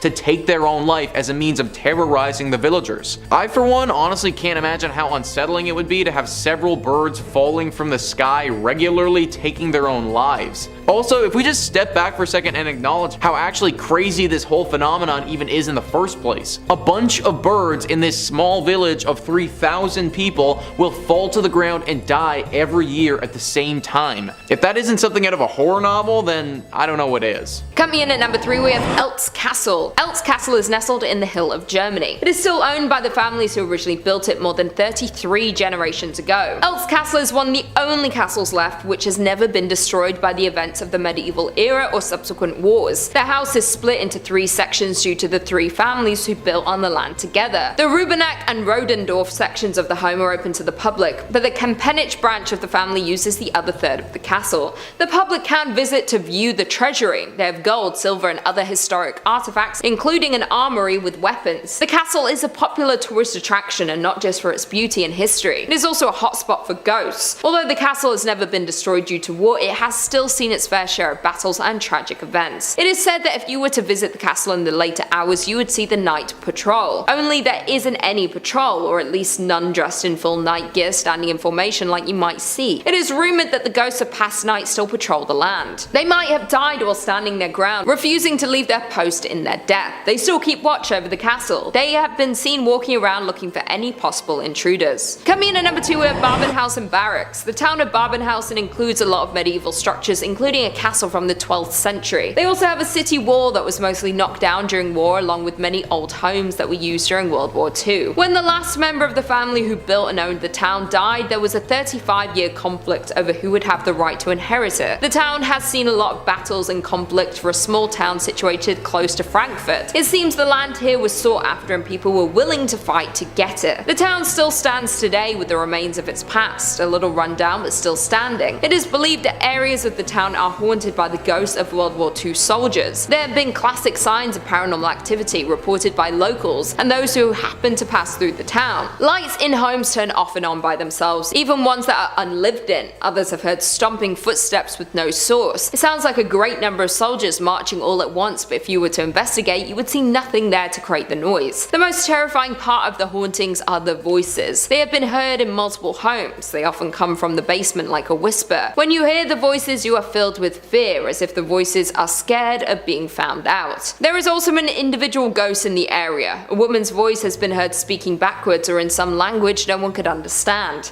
It has been reported that a witch was burned at the stake in the 19th century, and it's believed she is still there. Some say she seduced and attacked several German soldiers in an attempt to protect her land when they were staying in the town. The town is full of history that might intrigue you to visit, but be warned there are many spirits trapped here and they might not all be so friendly. And finally, in at number 1 we have Cransburg Castle. Cransburg Castle was built in 1170 to fortify the area of Cransburg. The medieval building was acquired by the military and used for intelligence purposes during World War II and the Cold War. It has over time been restored to its original state to preserve its history. During its military use, it gained a lot of negative stories and people viewed it as somewhere to avoid at all cost. After the war, it was turned into a prison camp for war criminals. It's reported that the castle has seen a lot of death. People may have been tortured for information or to find out their involvement in the war. Either way, the energy here was evil. Since this period of time, there have been reports of paranormal events happening frequently. There is even a bunker that was built under the castle to contain the secretive things happening here. This links to other buildings in the area. They use this to smuggle prisoners under the castle. If you were to visit the castle, or if you brave the bunker, if you can find it, you would experience some intense paranormal activities. Screams have been heard from around the castle, screams that are begging for help or for mercy.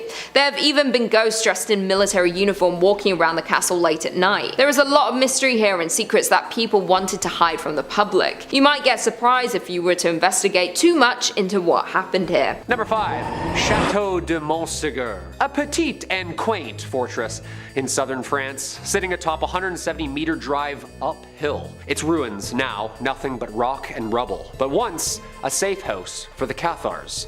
The Cathar vision of the universe was dualist. in that good and light confronts evil and darkness. Right? Pretty straightforward. Very Jedi of them. This belief led them to follow a very disciplined way of life. Before, of course, they were decimated from the Catholic Church, initiated by Pope Innocent III. Innocent, huh? The ruins nicknamed now Satan's Synagogue.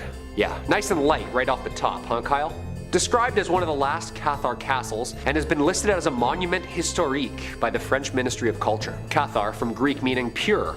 These people were devout. In 1233, the site became the seat and head of the Cathar Church. The fort roughly housed about 500 people during this time. In 1242, a military of about 10,000 troops fought against the castle that was held up by only 100 Cathars. So like very Jedi all of a sudden. The siege lasted 9 months. Until 2 years later, the castle finally surrendered. North of 200 Cathars were burned in a giant bonfire unless they renounced and changed their faith, some taking the Cathar vow just weeks before this. Those who renounced the Cathar faith were allowed to leave, but the castle itself destroyed. The field below, now famously known to have been where hundreds of men and women were burned alive. The apparent bonfire that happened sparked a curse from the Cathar peoples. Legends of these ruins say any person who strays off the marked footpaths of these ruins and loses their footing will drop off of every side of the citadel in the sky. Sounds more like a metaphor to me than a curse. Number 4. Kalaupapa. In 1866, during the reign of Kamehameha V, Hawaiian officials passed a law designating this island the official site for patients affected with leprosy. Kalaupapa, a small peninsula in the north shore of Molokai, has quite a bitter and spooky history. The king exiled those who contracted Hansen's disease here, noting it was the ideal spot secluded and surrounded by the highest cliffs in the world. The peninsula served as a natural outdoor prison, accessible only by one steep path by foot or boat to shore. About 1,200 families were exiled to quarantine here. At the time, the disease wasn't really understood, believing it to be very incurable. Whisked off and locked away amid paradise in total isolation. No amenities, no buildings, or even potable water. Known by historians who visit it as, quote, the pit of hell itself. And apparently the most cursed place on earth. Yeah, I didn't know that. With its grim history of loneliness, despair, and death, it's not really surprising at all that Kalaupapa is said to be one of the most haunted places in all of Hawaii.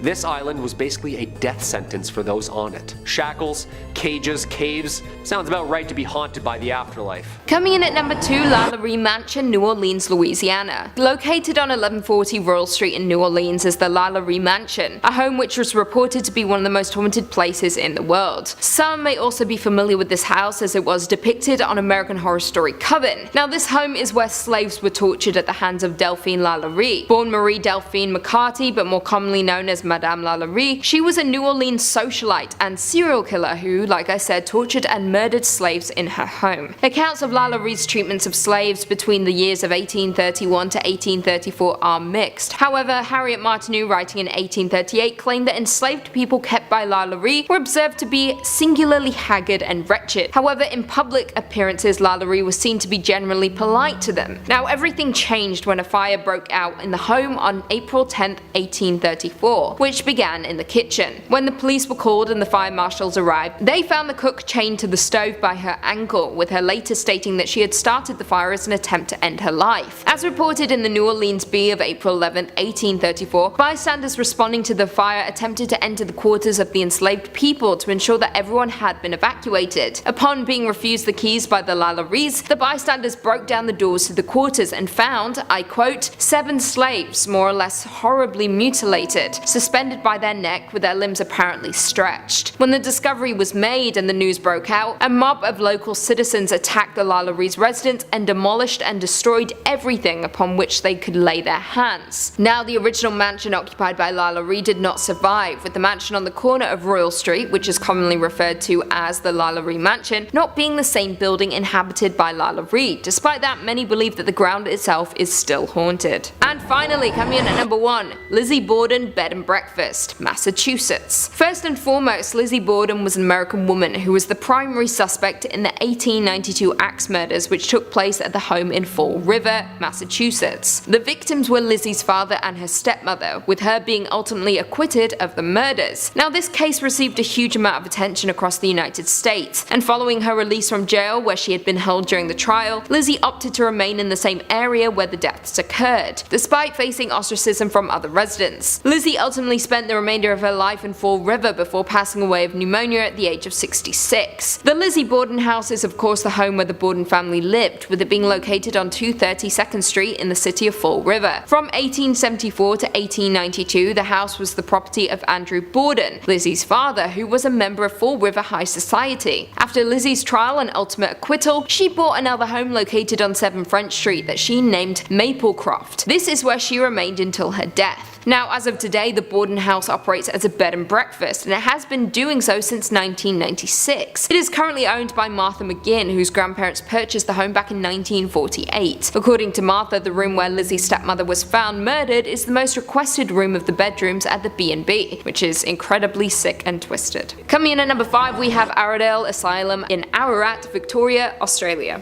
Aradale Asylum opened its doors in 1865. It was originally named Ararat Lunatic Asylum. It was opened along with 2 sister asylums at Kew and Beechworth to accommodate the growing number of lunatics in the colony of Victoria.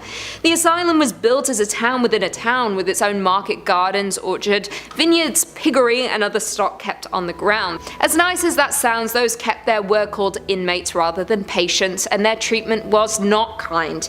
Many people were sent to the asylum for different reasons, mostly those struggling with mental health, and others dumped there for petty reasons. It was home to many men, women, and also children. Both electric shock therapy and the lobotomy were performed en masse at Aradale. Death was another factor that contributed to the dark history that cloaks Aradale. It is estimated that at least 13,000 deaths occurred throughout Aradale's many buildings during its 130 years of operation, meaning that up to a third of patients who entered the hospitals never came out. It is considered Australia's most haunted building to this day. There is currently only 1 tour operator allowed to go into the building. People who have visited the building have a lot of similar stories about various hauntings. Many experience a bitter taste in their mouth while visiting one of the offices. When this was looked into, it is revealed that one of the head doctors poisoned himself in that very room. Others felt a weird tingling in one side or all over their body while in the electric shock therapy room.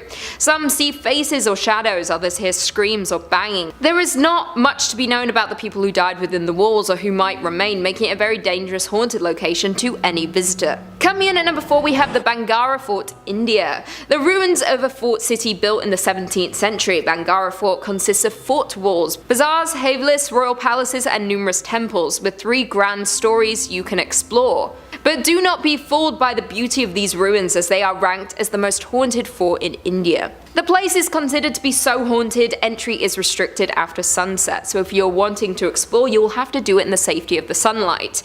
It is known that there is a curse that hangs over the fort, put there by Singhir, someone who is well versed in black magic. He fell in love with the Princess Ratnavati, known far and wide for her beauty and kindness. Knowing he did not stand a chance with her, he enchanted her perfume so that when she used it, she would fall deeply in love with him. The princess found out about this and threw the bottle. As it flew through the air, it turned into a boulder and crushed Singhir. He was crushed under its weight, but before he died, he cursed the princess, her family, and the entire village. The next year, a battle was fought between the forces of Bangara and Ajabgar, which led to the death of Ratnavati and most of the army. This was believed to be a result of the curse. It was due to this curse that no one in the village or fort could be reborn. It is forever condemned to desolation and is inhabited by ghosts. If any villager tries to build a roof, it apparently mysteriously collapses. The curse is said to have trapped the souls of those lost within the desolate fort. The guards keep watch to ensure no one enters after dark. It is not a safe place to be when the spirits awake at night. Number 2 on this list are the forts of Bangar. This fort in India is one of the most haunted spots in the country and has incredible amounts of lore surrounding it. A tourist tells the legend of the fort where she writes, "The guide told us of the beautiful princess Ratnavati, who was the daughter of Shatter Singh. She was the jewel of Rajasthan. Ratnavati was much younger than her stepbrother Ajab Singh and was as universally liked as he was disliked. Tales of her beauty and delightful temperament spread far and wide, and she received many marriage proposals. A tantric priest, who was well versed in black magic, fell in love with her. But knowing that he didn't stand a chance with the beautiful princess, he tried to cast a spell on her. Seeing the princess's maid buying perfume for her in the village, he cast a spell on it so that Ratnavati would fall in love with him. Ratnavati came to know of this and threw the bottle. It turned into a boulder and hit the tantric. He was crushed under its weight, but before he died, he cursed the princess, her family, and the entire village. The next year, a battle was fought between the forces of Bangar and Ajabgar, which led to the death of Ratnavati and most of the army. This is the ancient legend that surrounds this fort, but many modern ghost stories have been told as well. Many of the locals believe that this place is the home to some devilish characters. This is due to all of the people that have gone missing at this location. It's believed that some ghostly presence is snatching people away. The purpose of these abductions are unknown though. It's also believed that due to that ancient legend, no one can build a roof here. That any new structure will break and burn to the ground from the spirits that own this place. Some apparitions have also been seen, with many people reporting that it was a lady that they saw. It's currently unclear if that's the ghost of Ratnavati or someone else who's been wronged at this location. The scariest part about this place is that you could literally never leave. To get abducted or to go missing is pretty freaking serious, and if there's some sort of entity that's doing this to people here or cursing them in some way, I'd avoid it at all costs. Number 1 on this list is Dow Hill. Dow Hill is a hill station, which if you didn't know, is a small town that's located at a higher elevation than the nearby plain. Most places that you look up on the internet, they'll have a Wikipedia page, some other articles, a TripAdvisor, and then maybe get into the haunted stuff. Look up Dow Hill, it's all about this place being haunted. Killings, disappearances, satanic rituals, all of these have happened in Dow Hill, and they've undoubtedly left their mark on this tiny little town. Several different ghosts and hauntings currently riddle this place. One of the most popular is that of the Headless Boy. There's a road that's been nicknamed the Death Road that goes from Dow Hill to the Forest's office. This Death Road is the home to the Headless who marches along the side of it and will often appear to unsuspecting visitors. This death road heads straight to the forest's office, but things just get worse when you get there. Apparently, glowing red eyes have been spotted coming out of the forest, the sort of eyes that don't belong to any typical animal. There have also been sightings of a woman, not in white, but actually in gray rags, that wanders around the forest looking lost and destitute. This is already enough to make me not want to go, but they also have a haunted boys' school at Dow Hill.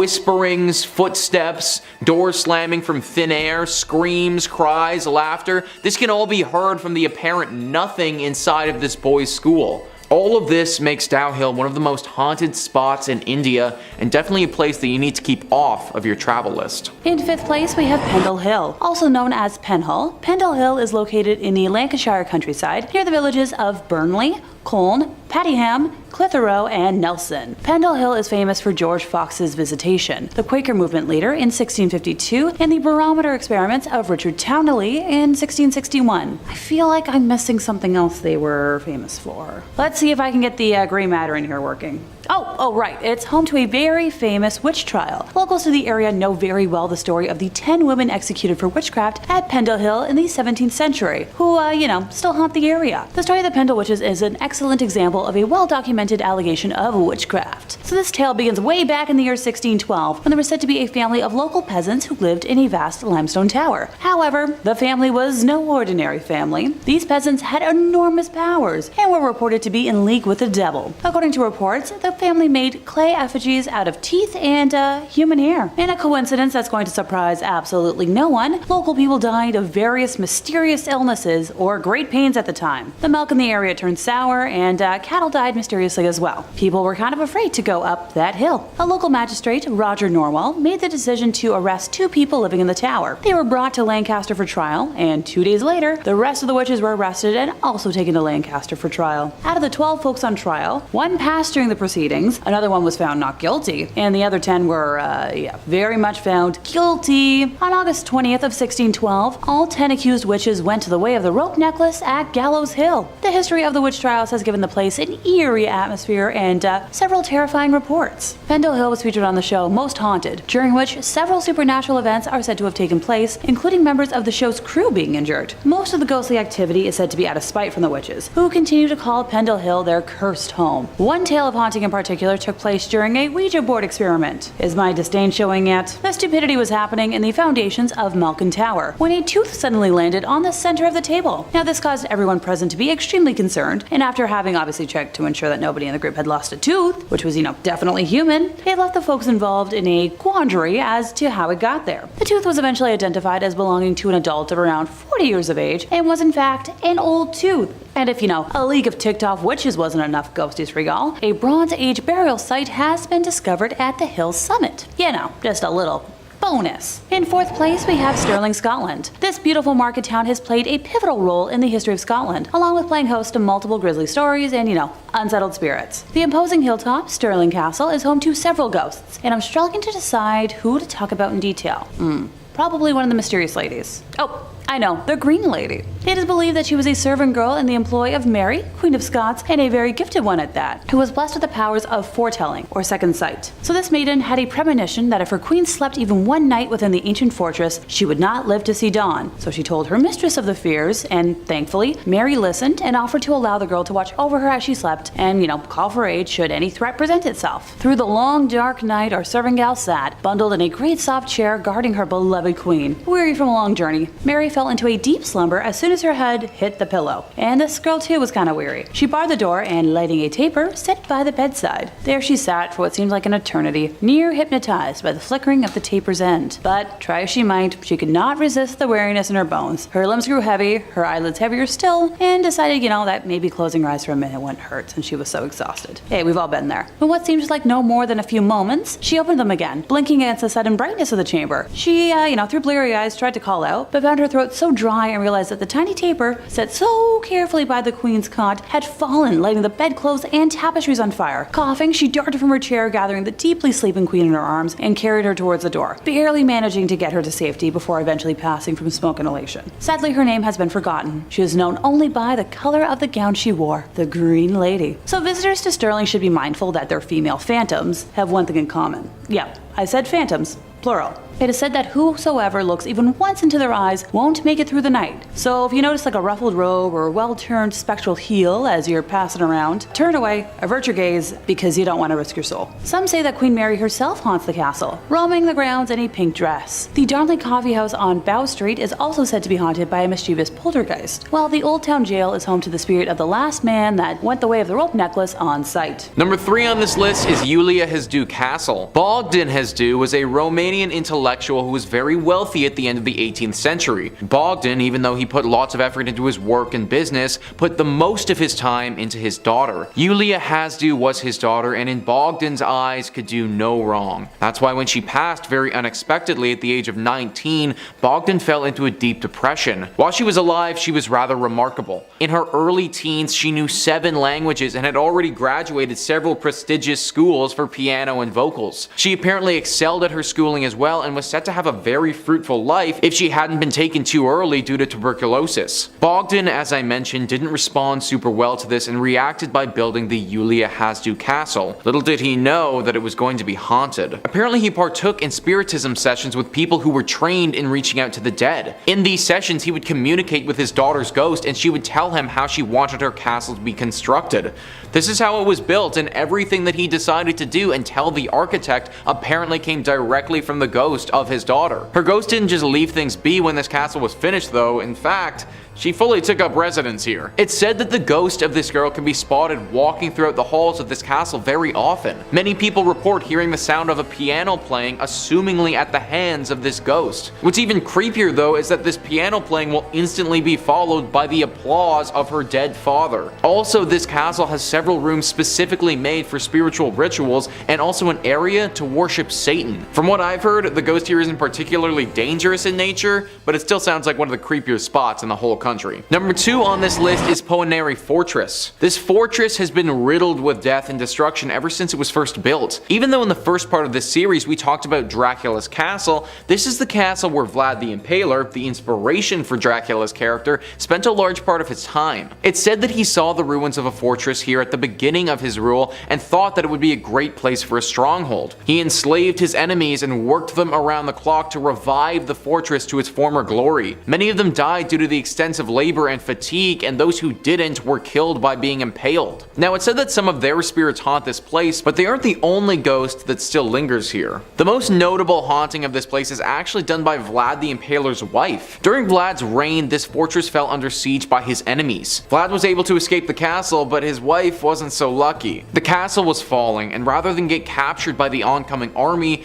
she decided to fling herself off of the castle walls over top of a cliff. Her body fell far and dropped into a river many hundreds of feet below. It's said that the river ran red with blood, and it was nicknamed the Lady's River following this. Her ghost now forever wanders around this castle, restless. Some say that her soul can never find peace because she could never forgive her husband for abandoning her all those years ago. This is why locals say that she has it out for any married men that visit the castle. Although visiting this castle would definitely make for a fun day trip, it might just not be worth it. Number 1 on this list is Hoy Baciu Forest. Often referred to as the Bermuda Triangle of Transylvania, this forest is on pretty much everyone's list when it comes to the most haunted forests in the world. It all started when in 1968 a military technician took a photo of the area and captured what looked to be a UFO hovering over top of the woods. An article from My Best Place writes, after this incident, other inexplicable events soon followed, including the disappearance of a shepherd and his 200 sheep which were never found again, and the disappearance of a 5-year-old girl who later reappeared 5 years later wearing the same clothes and without having aged even one day. There have also been many first-hand reports from people who have entered the forest only to come out with burns, severe rashes, headaches, and a high fever which they didn't have before. Some studies have revealed higher than usual radioactivity produced by natural uranium present in the subsoil. The part in that article about burns and rashes and other things is one of the most common reports described by the people who go here. It seems that everyone who enters into these woods leaves with some sort of trauma. Most of that trauma is mental though. Feelings of despair and depression are widely documented from pretty much everyone who steps foot into this forest. All of the numerous reports, the photographs, and the general lore around this place has to make it the most haunted spot in all of Romania. Definitely not a forest that I recommend going to if you're looking to get outdoors. Number 3, Mystery on the Mind Reader's Home. Well, this might not be an entry on most popular lists. I'm speaking from experience when it comes to this location. So for those who might be unaware, Mysterion is a world-renowned mind reader and has been featured on shows such as America's Got Talent, Canada's Got Talent, and he's helped fool Penn and Teller, amongst many other accolades. Don't ask me how he does what he does. I genuinely don't know and I can't tell you. But what I do know, and I know this without a doubt, is that he happens to collect a whole slew of oddities and artifacts in his home/museum. So let's start with the team stuff, his toy collection. Personally, the most interesting things in my opinion are the rare gem dolls on display, the Shirley Temple doll that's still in the box, and the whole wall of wrestling figures. Now when I was first getting into wrestling, it was fun looking at the wall and testing my knowledge, and you know what, it still is. He also has a full Pee-wee Playhouse setup, a Star Wars section, a Superman section, and plenty more that I'm sure he'll show off to me next time I visit. But you know, I can't remember off the top of my head. But that's not the priority here. The oddities collection is. So while I tend to hold my breath whenever I visit the toy room, out of fear of accidentally making a tiny figure move, because I don't know how he gets them all in there, I'm a lot more fearful of the oddities collection. There's everything in that room. Shrunken heads, Atacama mummies, little mermaids, finger necklaces, necklaces of things I can't say on here, plenty of teeth, Victorian hair art. Hell, he used to have the Manson letters displayed on his wall. There's more taxidermy in that room than in most mainstream museums. Yeah, he has a special interest in albino taxidermy, don't ask. And proudly on display in the living room, in all their glory, are the cursed dolls that call this house a home, Leanne and Walt. Now if you're new to watching, I've actually brought Walt to the studio for a visit before, so I highly recommend watching the video I did on cursed dolls you've never heard of before. Walt is a porcelain baby doll that likes setting fires, and Leanne has a way with telekinesis. So as you can imagine, the place tends to come with its fair share of demonic activity. I've heard tales of jewelry boxes flying off of dressers, clothing items going missing, to make me never want to be in that home alone, or spend the night there. Number 2, the Keg Mansion. Once owned by the powerful Massey family, the Keg Mansion rates pretty high on the radar of Halloween thrill seekers and ghost enthusiasts.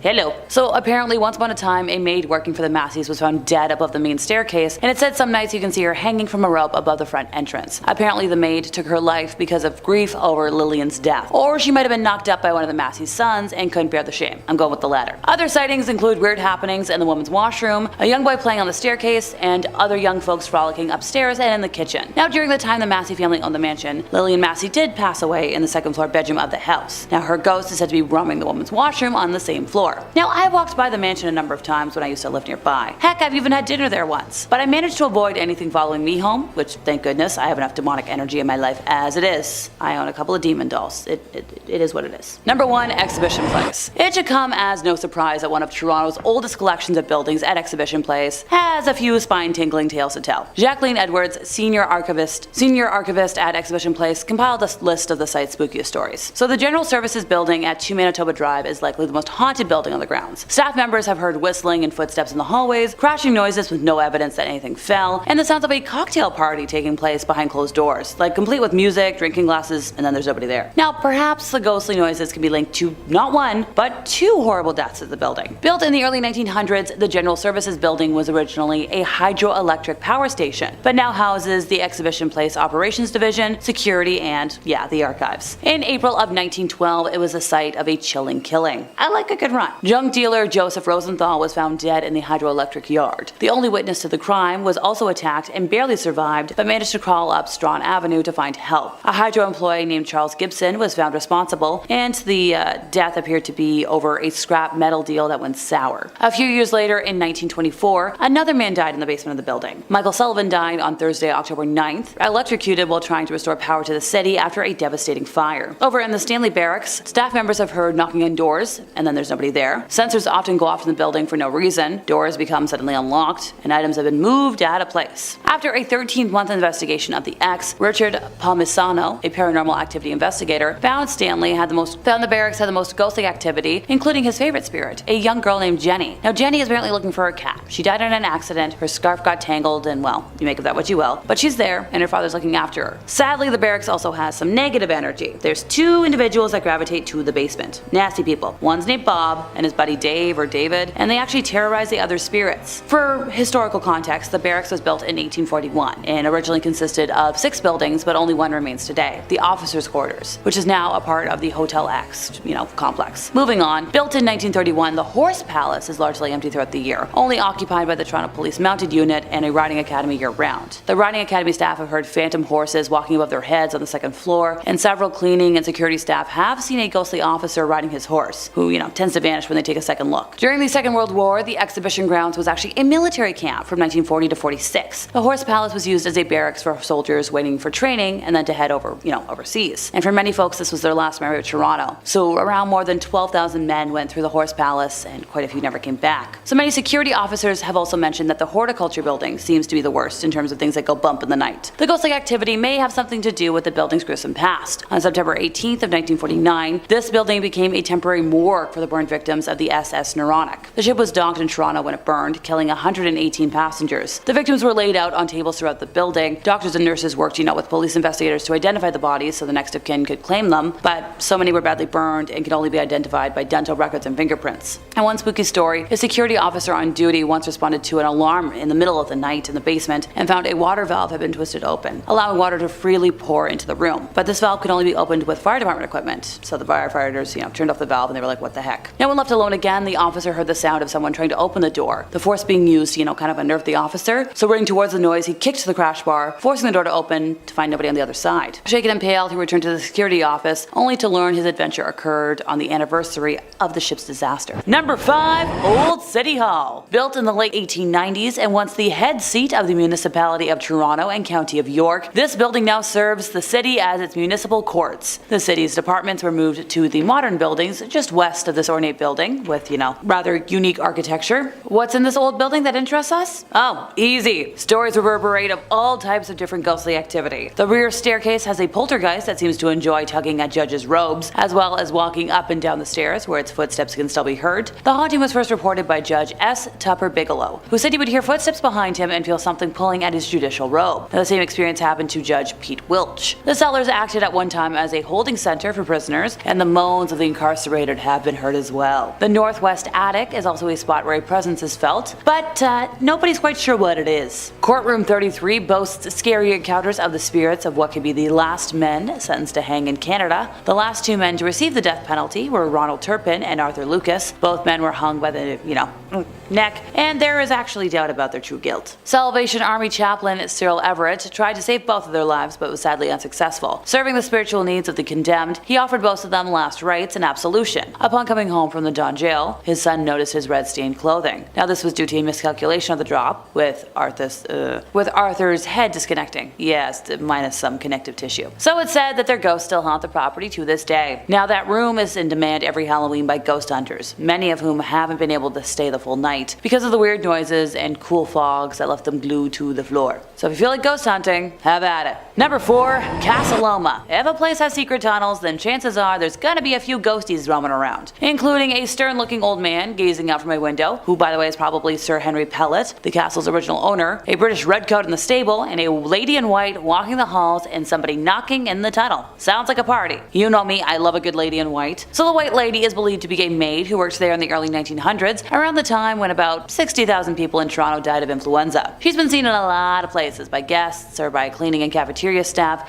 as they've been cleaning up at the end of the day. Poltergeists have been reported numerous times in upper levels as well as the basement. The castle even offers ghost tours, led by Canada's Most Haunted. According to Michelle Desrochers, CMH director and Casa Loma's de facto paranormal rep, they've had stories going on in there since the 1930s when the Kiwanis Club took over the castle. There have been plenty of Casa Loma ghost stories that pop up from time to time, such as, the appearance of a man tending to the garden in the indoor conservatory, or the sound of young people's voices when no young folks are around. Now, a few stories, however, are reported time and time again by different people. A woman believed to be Lady Mary has also been spotted on the grounds, although the rep has pointed out the notoriously private woman has proven elusive. At one point, the Canada's Most Haunted team attempted to film her room, leaving a camera running there while they explored other parts of the castle. When they returned to check the footage though, the tape was gone. According to mediums who have claimed to have felt the presence of Sir Henry and Lady Mary, their spirits aren't trapped there, they just choose to be there after, sadly they were ousted from Casa Loma after being unable to keep up with its costs. And obviously that place is very expensive to keep up. The tunnel leading to the castle stables are where another of its most notorious ghosts is believed to roam. Many have reported feeling as though they have been grabbed or had their hair pulled while in the tunnel. People have also reported hearing the spirit in the tunnel sighing gruffly. And he's even been captured in recordings, speaking and interacting with visitors. In one recording, he's been heard mimicking a medium who said, "Oh, he's a horrible person," while trying to make contact. Now once again, we consult the paranormal rep, and she says the evidence points to the voice belonging to the ghost of a friend of Sir Henry's, who was hired to look after, his prize-winning horses. Okay, maybe it's time to check in with my friends who have worked some events at Casa Loma to see if they've met any of the ghosties. Note to self. In at number 3 we have Clifton Castle. Clifton Castle is located in County Galway and was built in 1818 for John Darcy, who was a local landowner and the owner of the town of Clifton. He had a castle built for him and his large family while he was busy building up the town, and it's where they all stayed for the next 2 decades. In 1839 John died and his oldest son Hyacinth inherited the estate, but everything went downhill in 1845 when famine hit. As hunger struck, the tenants of the Darcy estate gathered on the lawn of the castle to beg and plea for work or food. However, they couldn't get anything and many of them died of starvation on the castle grounds. After the family's death, many peasants moved to the remains of the castle for shelter, but many of the poor died here. It's believed that the family's spirits can still be seen and heard on the property, and many of the peasants' ghosts are located in around the property as well. The castle has remained abandoned since around 1894, but remains a hotspot for tourists and paranormal investigators. Many believe to have seen ghost-like figures and hearing weird noises when they have been inside the castle. It's believed you can still see John Darcy roaming in and around the castle looking for food for himself and his family. The castle is also a popular attraction during the Halloween season because of the ghost sightings and paranormal activity. If you're brave enough to visit, you can do so and be joined by a tour guide to tell you everything about the castle, ghost sightings, and history of the Clifton Castle. In at number 2 we have Belvelly Castle. The Belvelly Castle is located in the County Cork, which is next to the small village of Belvelly. It was initially built by the Anglo-Norman Hodnet family, who were an ambitious family who arrived in Ireland during the 12th century. The Hodnet and De Barry families were in conflict at the time, and it resulted in the De Barrys and their allies, the Roaches, capturing the castle for themselves and renaming it Barrymore. Then later on, Sir Walter Raleigh gained ownership of the castle. During the 1800s, the castle fell into ruins after many years of being abandoned. It's believed that a faceless woman haunts the castle to this day, and it's Anglo-Norman Hodnet's wife, Margaret. The story says that she had an on and off relationship with a local lord named Clon Rockenby, who had asked for her hand in marriage on many occasions, but she refused. Clon was humiliated and decided to raise a small army to go to the castle and take Margaret by force. The Hodnets fought back against Clon and his men, and a standoff began for an entire year. When Clon finally was able to enter the castle, he was shocked to see the state of Margaret. She was starved and looked like a skeleton basically, a shadow of her former self. Clon was enraged and smashed her favourite mirror to pieces. Margaret was known for her love of mirrors to remind her of her renowned beauty, and at the time mirrors were a status symbol with the wealthy. After seeing the mirror shatter, one of the Hodnets killed Clon with a sword. After these events, Margaret descended into insanity. She was said to have sought out mirrors constantly to check if her beauty had returned. Apparently there is one stone on the castle's wall which had been rubbed smooth over the years, said to be the spot where her favourite mirror used to hang. Because she never got her beauty back, she now haunts the castle after passing away, faceless, looking for mirrors around the castle. Many tourists and locals have seen the faceless woman in and around the castle walls. And finally, in at number 1 we have Charleville Castle. The Charleville Castle is a Gothic style castle and is located in County Offaly. It was built by Thomas More in 1641, and the estate was passed through the hands of Charles More, Lord Tullamore, who was the grandson of Thomas, and when he died in 1674 it went to Jane, then to Charles William Berry. The original mansion was extended into the beautiful castle it is today. Commissioned in 1798, was designed by Francis Johnston, and was built between 1800 and 1812. The most famous of the ghost scene is that of the little girl named Lady Harriet, who died after a fall off a staircase in the castle. Another ghost scene is Lady Harriet's uncle Henry Walter, who died at the age of 7 from influenza.